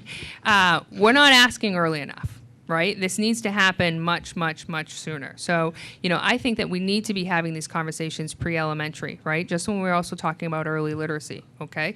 So these are conversations that need to. There's a culture shift that needs to happen here at the dinner tables, okay, or through texting. I don't think you answered my question. I think you got to be elementary, Yeah, Mayor. okay. I really. So at what point are we asking that question? When? In regards to Leominster, we're starting to ask it in middle school. And we're asking it more intentfully when it comes to high school, right? And then that's a forced question, I think, based on how the system's set up, that they have options of where they want to go for secondary in our district. So I'm in the 9th grade, and I Yep. know somewhere in this world I'm going to become a firefighter. Yep. And you tell me, or the system here tells me what? I'm really happy, Mr. Mazzarella, Yeah. that you have decided and you are so content on being a firefighter. So in your career exploration, you may want to make sure that you get an internship or an opportunity to do an industry interview to make sure that's what you really want to do. Because as important as it is for you to understand what you want to do, we want to make sure that you understand the things you don't want to do. And you're So- saying that that happens Yeah. right now? I think it's happening more often in certain parts of this building than others. And so we're working hard to create a system that happens evenly distributed throughout the 1,800 students in this building. And then I think that the other issue is, and understand it this way, it's not Yep. your issue, because I know Yeah. you're out there working hard to try to fix it. But on one end, and I know the governor goes completely out of his mind when it comes to this subject, he visits the Career Center. Anybody visits the Career Center, the place is filled with people. Yep. Then we go to our businesses, and the businesses say, I need people. And then we talk about education to the businesses, and they go right out of their minds because they feel there's a massive disconnect between the skills that those students need coming into their workforce that they don't have. And then they ask me, as big taxpayers in town, so what are you teaching in the schools? When I get these kids, they don't have the skills. Yep. To take that step further, and I brought this up at our last meeting, the biggest issue that employers across the country are now saying is that their new employees are not coming in with soft skills. In other words, they're willing to train, they're willing to spend the money and the time, but they're not even coming in with soft skills. And soft skills are the basic elementary, rudimentary, basic foundation for anywhere. And so, as you can see, there's a massive disconnect here. We're spending all this money on public Job education. sustainability, right? Right, For but myself right here. We're in but- a good economy. We're spending all this money on education, and employers are saying, I'm getting people, not just here, I mean, I think it's pretty much everywhere. I'm getting people, and they don't have the skills to be employed. Yeah. So, Mayor, this is a multifaceted, right, answer, so there's many layers to this. I think we've steered away, I say we as a collective whole, from soft skills, right? So that work ethic, showing up on time, preparing for an interview, staying the full amount of time while you're at work, and knowing how to communicate with people, right? So my phone is appropriately in my bag, but I was going to pick it up and say, keeping kids off of their cell phones. We, unfortunately, have moved away from that, but we're bringing it back through opportunities of co-op and through opportunities of internships and through these conversations in the classroom. But collectively, as an educational institution, we've moved away from that, right? So there is a huge gap and disconnect between what we're teaching in classrooms and what is going on in our labor markets. But that, honestly, Mayor, is the reason for the level of when I looked at creating a department for the school system, I saw that disconnect. I was beating my head against the wall because I have employers, that are saying they have employment opportunities, and we're looking to connect it to our school systems. So it's about establishing those pipelines and also being smart about what industries are really here and what industries are really staying, and lining up our curriculum and getting kids out there in the workforce. There's a tremendous amount of that going on. Tremendous But amount of Trish, work. long before you were here, Yep. this has been the issue. Yeah. You know what I'm saying? And so what's happening is I go out talk to the businesses, And when I'm alone with them, this is what they tell me. When other people are around, the story's a little bit different because they have to, sort of be a little more diplomatic about it. But so I guess, and every year I ask this question. So how do we know what the skills are? In other words, not one conversation with one employer. Have we done some sort of a survey? Have we given a questionnaire? We sat down? So beyond that, what's really nice about the document that's in your email and in front of you with the individual learning plan, but also the work like CTEI has done or LC, is that really looking at measurable outcomes with these students, that they're measured on performance, and it's not just about a survey about what they know. So we also have a Cadillac version of an online software for our students that every high school student has, which is an account with is Naviance. So this is a tool that's truly student driven, and it's about bringing back those soft skills, but also, mapping up so the students are moving in the direction to get into the workforces of the jobs in this area. We know that Leominster residents aren't transient, right? They stay here for generations. And so we need to prepare our students to get out here and into the workforce and know what our workforce is in our backyard. Right? So I do this as articulately as I can on a district level to bring those resources here to support the work that's going on at CTEI and in various vessels in our school system, because I too, right, not as much as you, but are doing the tours and hearing about job opportunities. I can't run down the hall and go find, the student that's going to fit that position directly. So it's about finding ways to do this as best we can. And so, one way was the job fair. Who would have thought the job fair, May Roswell, would have worked on a Friday afternoon, right? Yep. We had almost half of these students in this building for a job fair. Why? Because I couldn't go find 50 students to fit the employer's match. Instead, I want employers to get into this building and meet the students directly, and I also want this building to get out to employers so we better understand and break down that disconnect, because there are significant employment opportunities here that we need to line our students with. I agree with you. I'm not your boss, but let me just I can only make a suggestion. Most of the time, nobody listens, doesn't matter, but I'll just say it.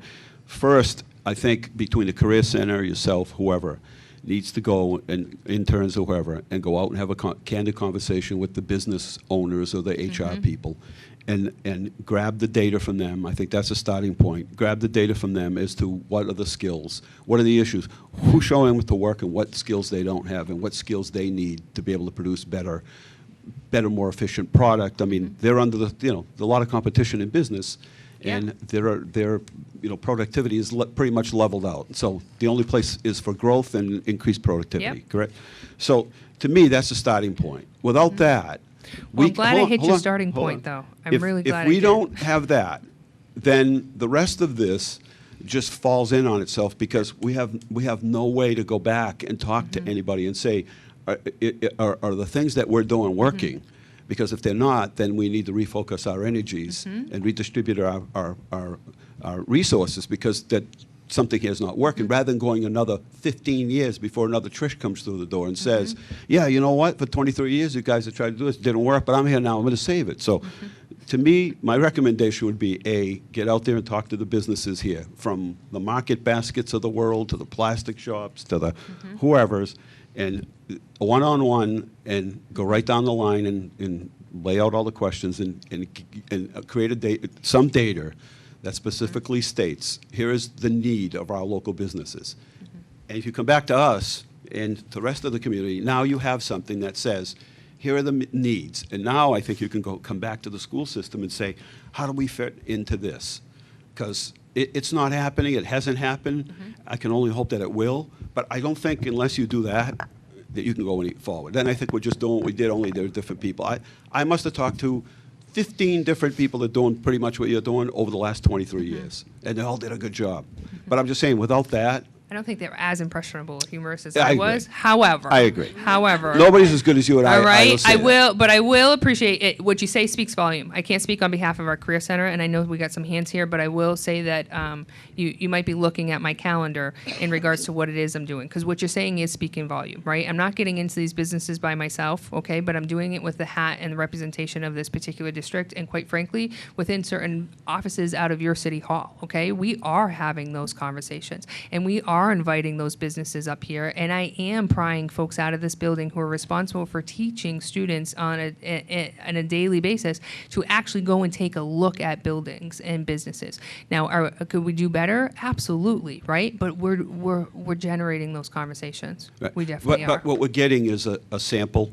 Yeah, no, And you're it's right. a small. I'm It's a telling you, very small look at- sample. I'm Yep. all for this. I've been through this. Yep. You gotta go. I mean, we gotta go everywhere. We gotta hit every single Yep. one of them and say, your part-time people that are showing up, what are the skills that they need?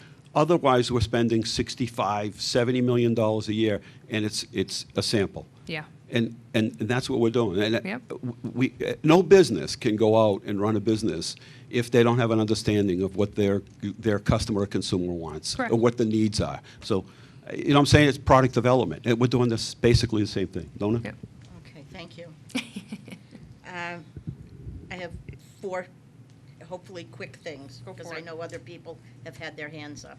One comment to you, Dean, I'm wondering how many of these companies are saying people are coming in unskilled is because the people that are coming in are college graduates who can't find a job in their field. No. And now, I'm just saying That's not- but I've read that is a problem, that they're having to Oh, I'm take, sure it they're is. having to Somewhere, take yeah. other jobs because they can't find what's in their field, and all of a sudden their loans are coming due and they've got to get a job.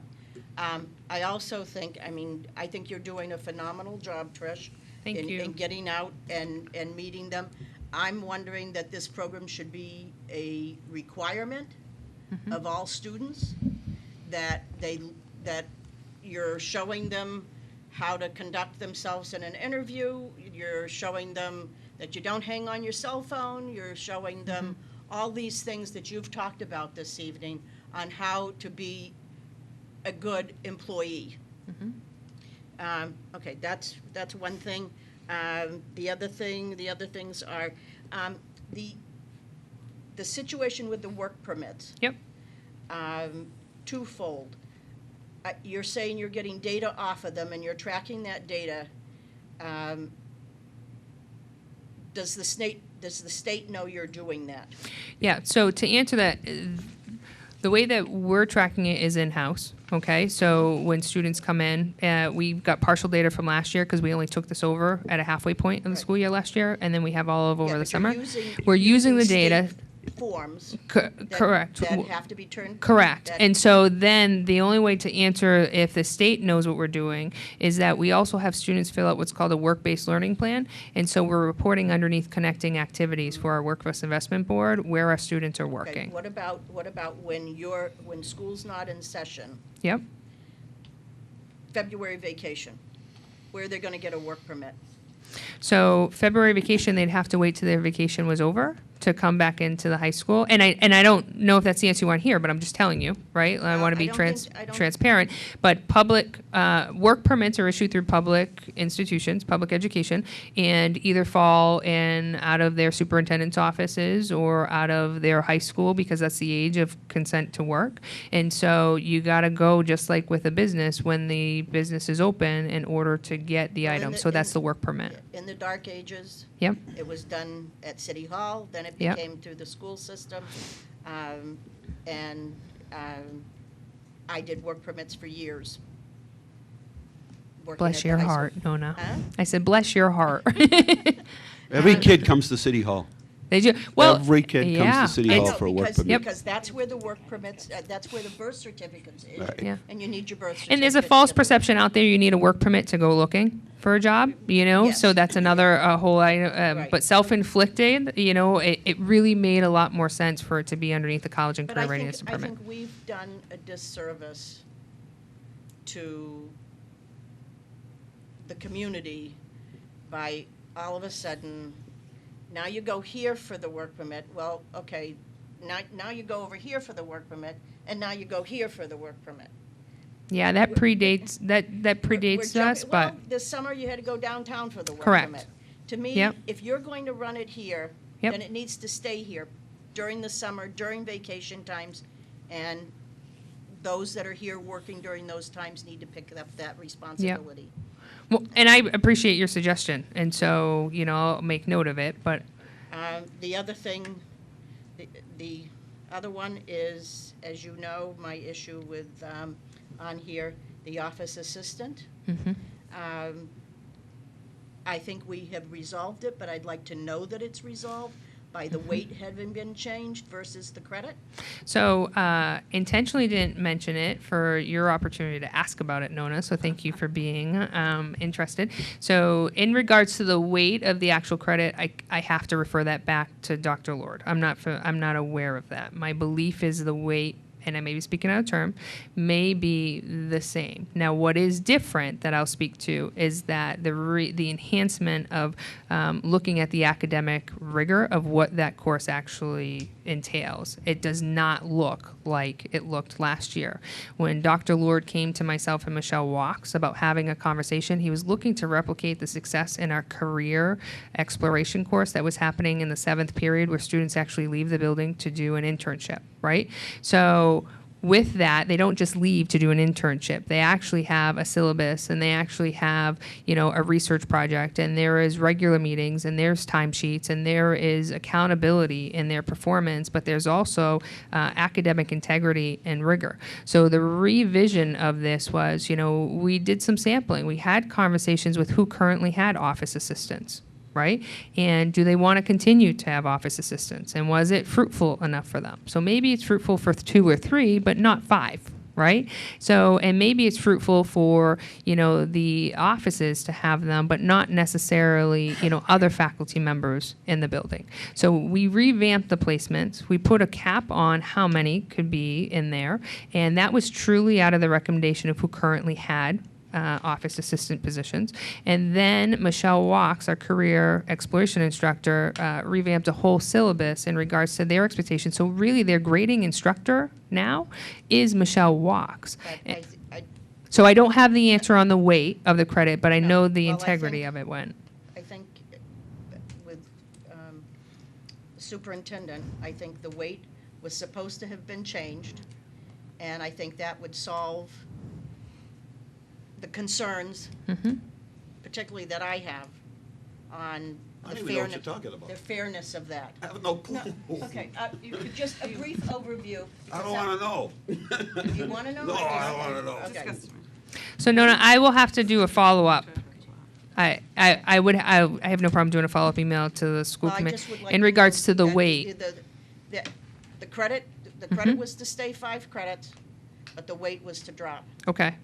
I think it was to drop down to a weight of, whatever, Yeah, it was I think either a 1 or a 2. 1 or 2, yeah. Yeah. Yep. So I can't speak to that, but I'll do a follow-up. I can just speak to the revamp I'd and like the to- revision I'd like of to that know, because program. Between the superintendent and talked about that, and the yes. principal, Yep. they agreed to drop the weight. And the last thing was, how are you interacting with the co-op program here at LCEI?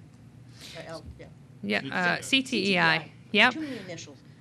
So Dan Bayshant does a really nice job of that on his own. So I'm not, I provide myself as a resource to his industry, right? So I make myself available, and as I'm out doing tours and meeting businesses that may fall within the scope of one of the 11 or 12 vocational shops here, I make sure to connect with him on a personal basis. But I like what you're doing with the students. Mhm. Are you doing those with the co-op students?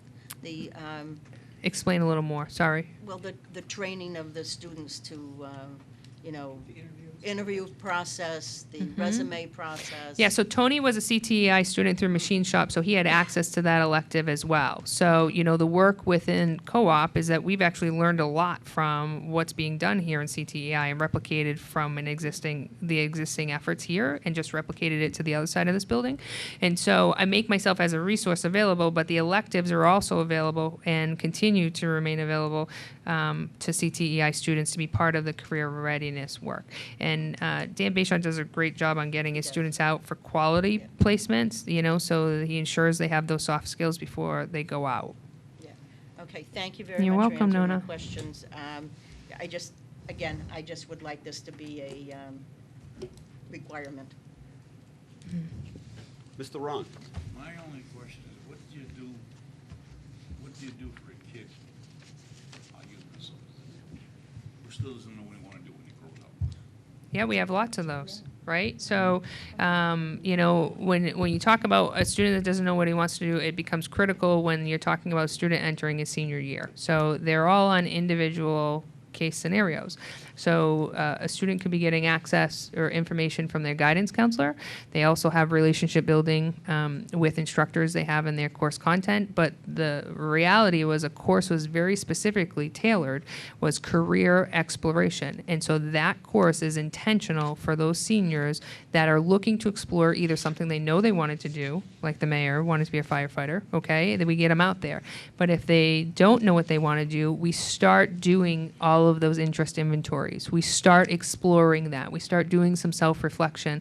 And that's through the tool through Naviance, which this district pays for, an online software.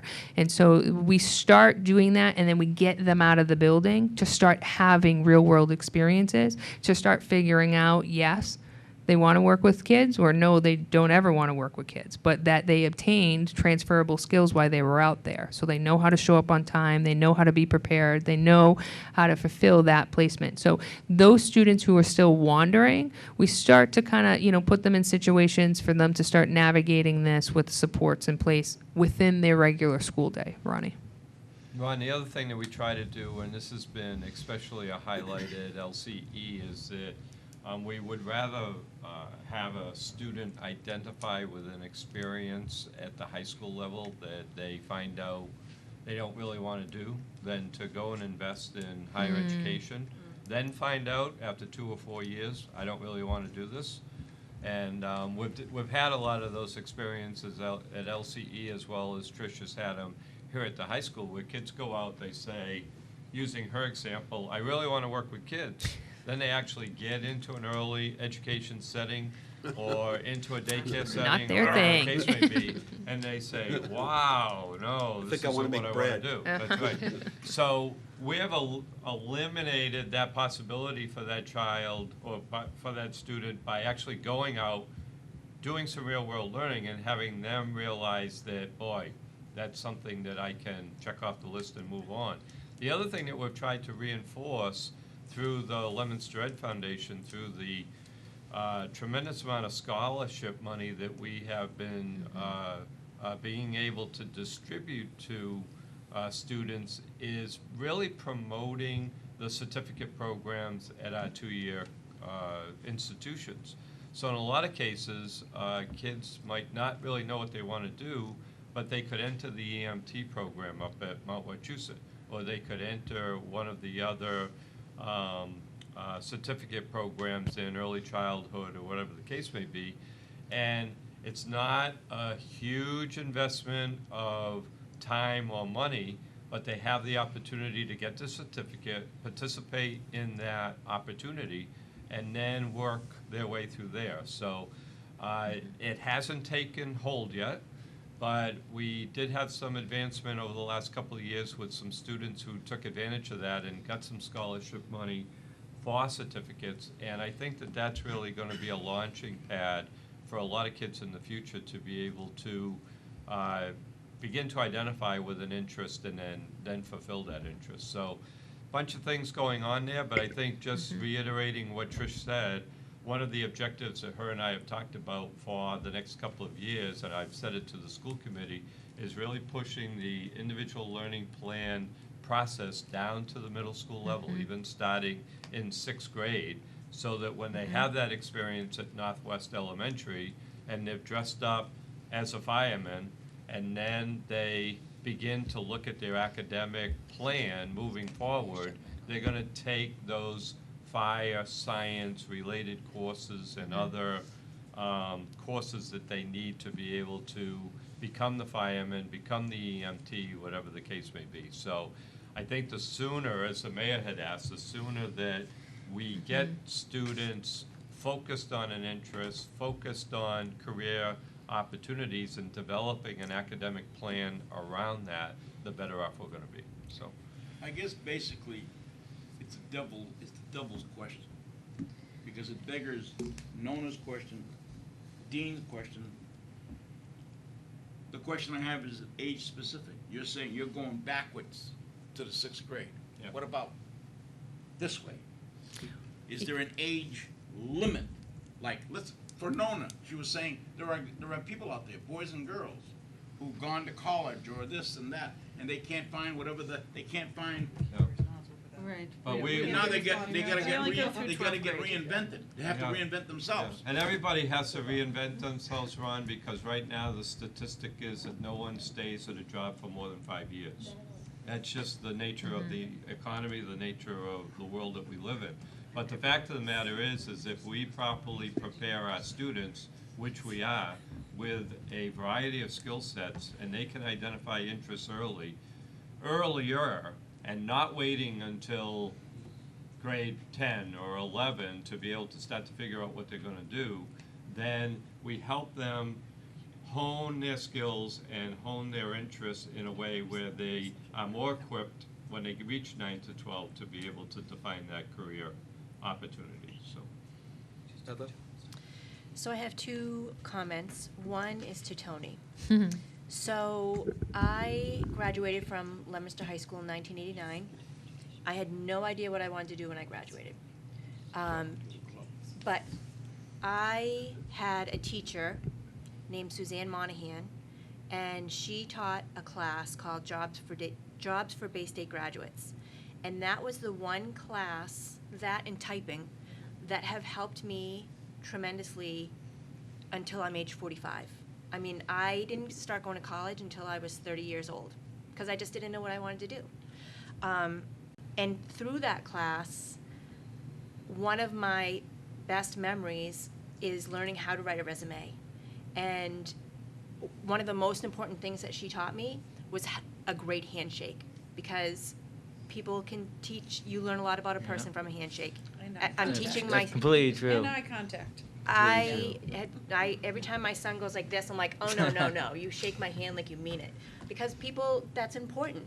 So I just want to express to you that, you know, even if you're not sure what you want to do now, you know, those valuable lessons, they will stay with you forever. Like, you know what I mean? Yeah. 27 years later, and I still remember this one class because it was such a huge impression on me. It's amazing how the huge impressions can really impact somebody like you. But it's fun because going into my freshman year or my sophomore year, I would say, in machine shop, I thought, you know, this could be what I want to do in life. And the coolest thing I like about this school is that my senior year, I was like, I don't want to be in this all my life, you know? I mean, there's kids out there, most of my friends out in that shop, they're pursuing at Night Pro or something, they're doing fabulous, you know? They love it, and kudos to them, I say. Right. But I mean, I want to do something else. And that's the coolest thing about the society we live in. And we can always start over and reinvent ourselves, Right. as you guys say. That's right. So, That's great. I'm really proud of you. thank you. And I'm also proud of you, and I want to tell you what an awesome job I think you're doing, because as somebody who, you know, I wish there was more of that back in the day, somebody there to really help me figure out what I wanted to do. And I'm just really impressed with what you've done in this district and how, I mean, this is incredible. And it makes me proud to be from Leominster, because we have such innovative, thoughtful, you know, dedicated people like you who, you know, are really invested in what our kids are doing in the future. So I really wanted to just express that to you.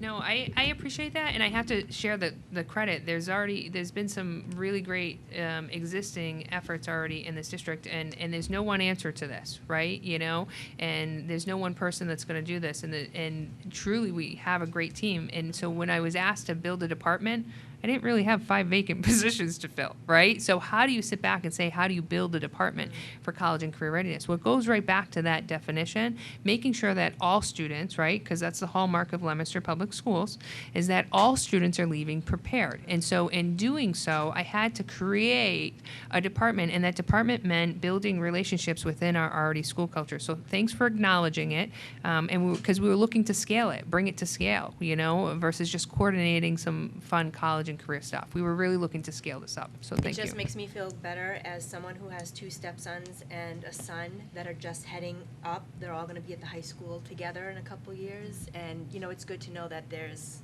you know, I'm sure as many other parents in the district feel that there's, you know, somebody there that's really going to be able to guide them. So because they think they're just gonna live in my house for the rest of their life, and there ain't no way. Clock is Common. ticking, gentlemen. Common. Clock is ticking. So, Tony, thank you for coming. It's not easy to sit here and take all this, so thank you. Who are you kidding, Wendy? He wants to be in broadcasting. Oh. Basically the same thing I'm doing now, but with a camera in front of There me, you you know. go. So I love that. I love that our You kids are have that getting a class personality, Tony. Thank you. on how to write a resume. I just graduated from college at 45. And the one thing I left not really being able to do was to put my experience on paper properly. Nobody ever sat down and taught me how to write a resume, and it sounds so simple until you sit and try and do it. So you are way ahead of the curve if you can put all of your experiences into and write it out and give it to somebody. So kudos. I'm glad that you can do that, that this class is available. I just wanted to talk about the ILPs for a second because as you all know, my high schooler is at LCE, so they're doing this. Mhm. And the first time I sat in on this and saw what this was, it was a little bit scary because it's different. It's not an IEP at all. To hear they start right away and they have to tell you what they're going to learn, how they're going to go about gaining this skill, and then how they're going to turn around and prove to you that they've accomplished this and gotten this skill. And a lot of it is the soft skills. So they talk a lot about, well, I'll use my child's example because when the art gallery was open last summer, that was her internship. She had to call them and express why she was interested. She had to go down there and have an interview and then talk to them and ask the right questions to find out if this was the place for her and then convince them that they wanted to work with her. And it's that whole process of learning where to be, when to be, how to conduct yourself in a business setting and then prove it and then put it in your portfolio and present it. You just hit on it. Prove it. Yes, that's the whole The point of the greatest ILP resume in is the world is a wonderful thing, and what I've been finding Well- lately is people are rehearsing their resume, but they can't prove it later right, and on. that's what they're doing there, and that's what this is spreading into the other areas, is they have to say, well, this is the skill I want to learn, and this is how I'm gonna show you I did it. And here's my work product. It's not just me, it's not just an A on a report card. I actually can prove this to you because I have this. So I'm so glad that this is. And that's the expanding. direction of scaling up this particular department. And the CTI does this really well with their portfolios, right? And their, when we have digital portfolios. So I know we've touched upon resume a lot, but that's really fading out, although it's still viable in some circumstances. The ILPs, the individual learning plans, the digital portfolios, the evidence, right, is what truly shows it. And if your evidence starts with a resume and that worked for you, like it did with Tony, then great. That's the start, but where the evidence to follow it. So I just want you to know that we are also keeping up with 21st century curve in regards to what documents we use for evidence around this. Evidence is, I've seen the trend in almost every resume, it's like miscongeniality, they all Yep. look the same, we're gonna save world hunger. And they're all beginning, and I hate to say it, but a lot of students are doing things because it's gonna look good on there. Yeah, and I'd rather have a student do something they really want to do in the community because they want to do it, rather than it's going to look good in their resume. But I thought of one thing, Chris, you're the only person that can find this document, I know it. So we had a donation from, at the time, the president of Victory Markets. It was a donation of, I think, $10,000 or $20,000. And it'd be interesting to see the document, because he paid to go out and do that very thing that I was saying, is to go out and talk to businesses and see where the connection, how could we reconnect? I'd be just interested to see the results of that. I'm not sure I have a copy. I know I do, but it's in one of those storage facilities in East Boston, somewhere that you've got to pay to call them up. But you might be able to find it. Yeah, he paid for it, and they went out and did it all, and be just interesting to, probably the same stuff, right? Nothing changes. Okay, thank you, good job, Thank Tony, good you. to see you. Thank you, Tony, for coming in. Expect you to be up at 3 tomorrow morning. I'll be checking on you. Thank you so much. Okay, now we are going to move on to Finance Committee, Subcommittee reports. Do we have a report? We have a little report, so. Can we find somebody in the finance to pay to control the air conditioning? It's just too bad in he's not an here? HVAC. Forget machine shop. I was thinking Can maybe we he post could a transfer reward? his skills. How about a reward? I know you did. They fixed it. They fixed They it. fixed it. They fixed it. Cody, you're on the subcommittee Because to you know- see if we can get the air conditioning fixed. You know what's gonna It's happen. the first time I like wearing a coat. But you know what's gonna happen. Yeah, we're all In gonna about, freeze. in about a month, you're going to have the heat on, and it's gonna be too hot. I never remember being too There's got hot. to be a way of controlling them. I demand. There's got to be a way of controlling Great, them. it's so cold, keeps everybody Poor alert. Chris is in her winter No. coat. But you know what it is? So- They forced us into this HVA stuff, that's the whole area, and it was all set up in this, they take the outdoor air temperature and they balance it with, and it's supposed to work better. It's the worst it's ever been, everywhere. Every system we own, everywhere I go, it's like 40 below. Hopefully our I feel like electric I'm in bill the does not reflect freezer that. at Market So, Basket. no. So speaking of electric bills, we have We. transferred everything for 16. We should have final reports, Jim, in the next 2 weeks, right? Yeah, for FY17, yeah. We We are- ran the report yesterday, so we just have to do some work on that, and then we'll be So our goal is making to recommendations. plug in numbers for 17 to align with what our real needs are, make the transfers and then base our budget off of the transfers that we make in October as opposed to, back in July 1. And we're gonna just take it from there and then be ready for 18 in a much better fashion. Looking forward to our new person coming on He started soon. yet? No, we just working through contracts, so he'll be on Oh. this week sometime, so. Okay. And that's Notes. really it. We've got a couple other projects going on with Kendall Fund and looking at ways we can invest in the high school, but waiting to hear back for our next meeting from that. And Nona's gonna do warrants. Do you want to do them now, or do you want to? Whatever. now, yeah. Okay, I recommend that the following warrants be paid. Warrant 54 of salary and expenses. 54 is $320,388.92. Warrant 55 is $122,657.73. Under grants and revolving funds, warrant 55 is $128,136.74. And under salary and expenses, warrant 1 is $129,742.20. Warrant 2, $7,500. Warrant 3, $412,613.94. Should be warrant 4, right? I've got warrant 5 here listed. Should be 4. Are they the same, what was one like a grants or something? No, it's all the same. It's like we've skipped. Are we missing a week in there? 'Cause the I don't know, dates I'm are the looking. da- Yeah, I The didn't even dates catch are- that either when I Well, read it. I'll Yeah, say yeah. warrant 5, Okay. $477,679.08. Warrant 6, $287,250.88. Warrant 7, $427,178.09. And warrant 8, $138,600.10. I second. Okay, we have a motion and a second. You heard the recommendations. All in favor signify in the usual manner. Those opposed, thank you. Oh, and one more quick thing. One more quick thing. The other person who works with Sean, David, is that his name? Yes. Okay. I met him last week also. So we have 2 people, some very capable down there doing some good work right now. Yeah, made me feel good. Good stuff. All right, anything on the policy? Yes, we had a meeting today, and we have scoped up some policies that we need to focus in on. But one policy we did do, and I'm going to read it, we're asking for a first reading today. We're working in a partnership to get out-of-district folks to come to CTEI.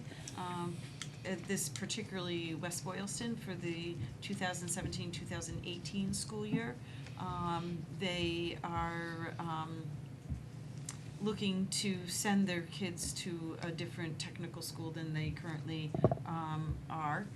So we're looking to do a memorandum of understanding. We need to sort of work on this now, so it'll be all set up for next year for the students, and we would be able to know exactly how many kids were going and everything. It's a small school district, so it's not gonna be like a ton of kids, and it would certainly be based, upon our availability. So is it done, the policy? So so the policy I'm gonna read is, the Leominster Public Schools seeks to establish tuition in out-of-district students The Leominster Public Schools seeks to tuition in out-of-school district students to the Leominster Center for Technical Education Innovation. The school committees representing Leominster and the sending districts will authorize a memorandum of understanding establishing the parameters of the preferred vocational partnership arrangement. The memorandum of understanding will be voted on annually prior to the end of the school year, each school year. So basically, this just sets forth the ability for us to come up with a memorandum of understanding, which will talk about the fee structure and Okay. everything. So we'd like a first reading on that. All right. We don't need to vote on it, we just need to have it come up next time. Well, we have to vote on it this time and then vote on it a second time. You And always this is have a new po- it's a new It's a new policy. policy. It's a new policy. It's a new policy, so we need to vote on it twice. I make a motion to accept the reading of this and. Well, I thought it was, we just don't vote on anything the first time. So because it's a two reading, Right. so then the next time there's discussion and questions and then a vote to finalize it. So that's what we've always done, is have two readings for a new policy. And this reading is for functionary. The next one is the one where people can take a look and you'll have the revised policy in everyone's packet. That makes it official. I don't know. I think we only really need to vote on it once. In other words, it comes We before. always have to vote on it twice.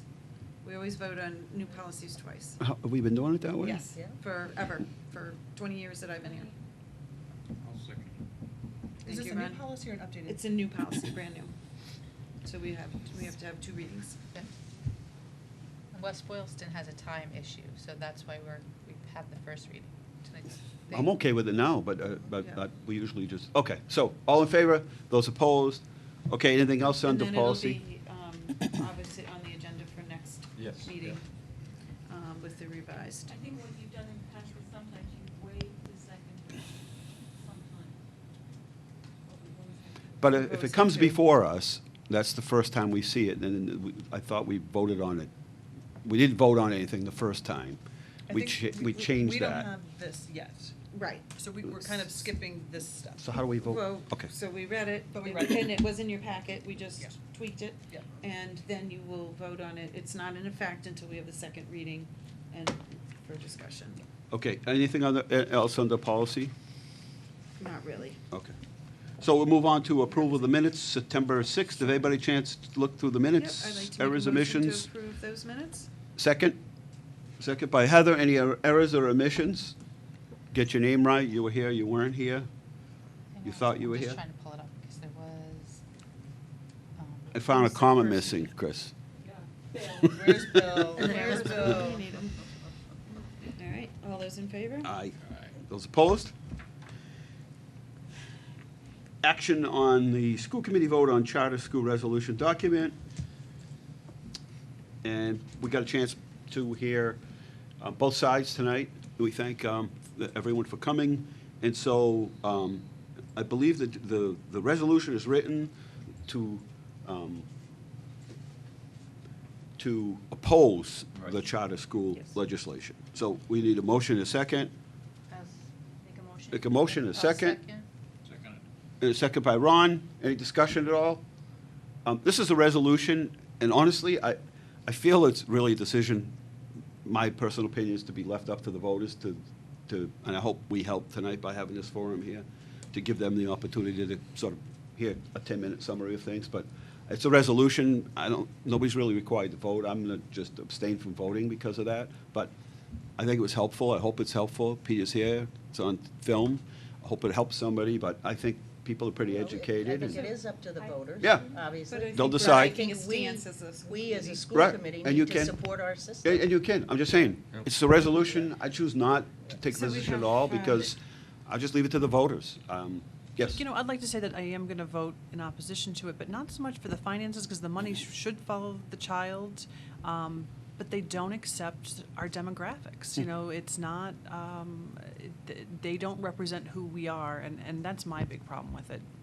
Well, it's not But their I- problem, it's the way it's the way it's written. It's our The problem, problem is not the actually. charter school, they're just operating by the charter of the charter. And I'm all for the competition Yeah. because I think that it does raise our bar to do things better. So I'm not opposed to the option. I'm just opposed to the way it seems to have gotten off track a little bit. Yeah, I agree, but I just think the voters are pretty smart people. They're going to be inundated with millions and billions of dollars worth of paid people and paid ads, and I feel bad for that because they're only going to remember one little piece, and I think we did it some justice tonight. We got 9 competent people asking good questions, and I think it helped. So, motion is second. All in favor signify in usual manner. Those opposed, I will just abstain. And good luck to the voters. Yes, I'll be abstaining as well.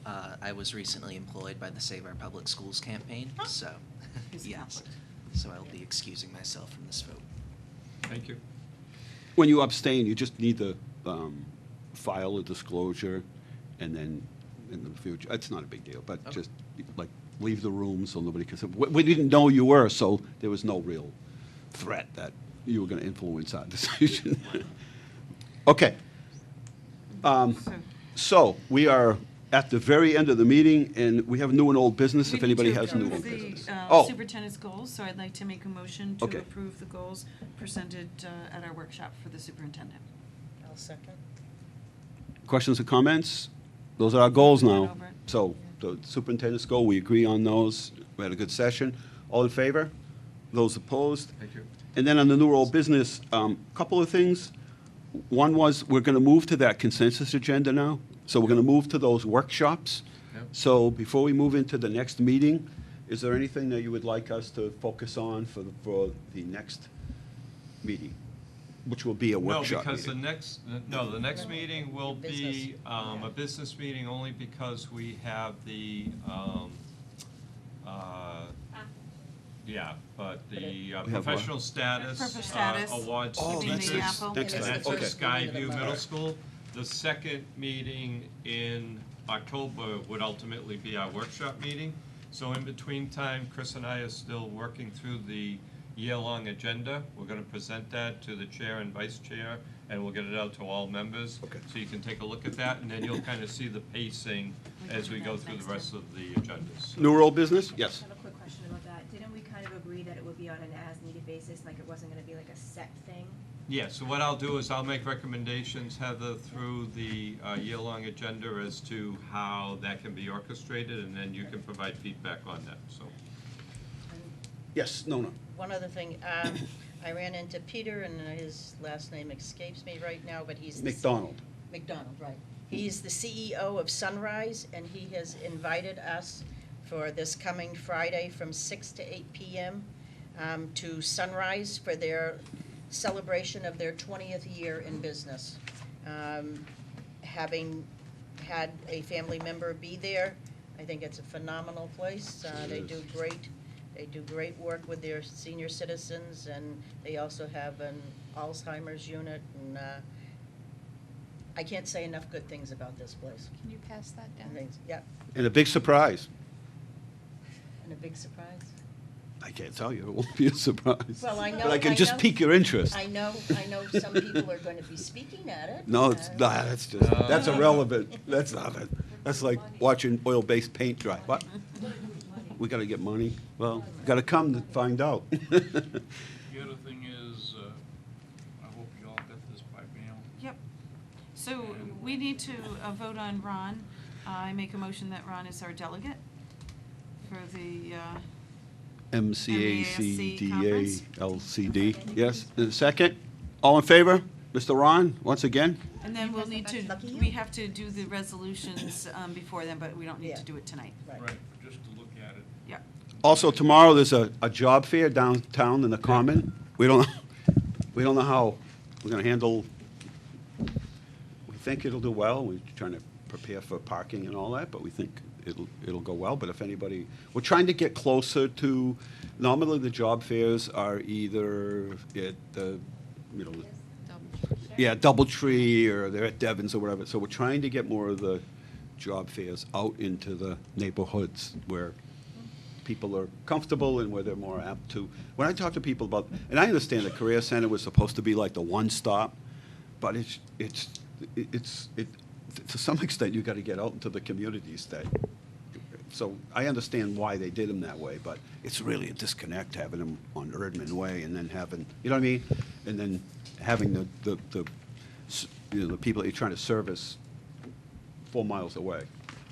I would say also under public announcements is the A Festival. JA Fair is this Saturday. Right. Which is always a wonderful community event. There's a lot of school participation from the various PTOs and sporting And the courses. groups and the clubs and the band and the, choir and everything from many of the different schools. So I would strongly urge, folks from the community to go down and support the community. It's a wonderful And the best apple time. crisp. And there's the best apple crisp from the church, always. That's right. Okay, motion to adjourn? Well, we have executive session. Executive. I'd like to make a motion to go into executive session under Chapter 39 to discuss contract negotiation.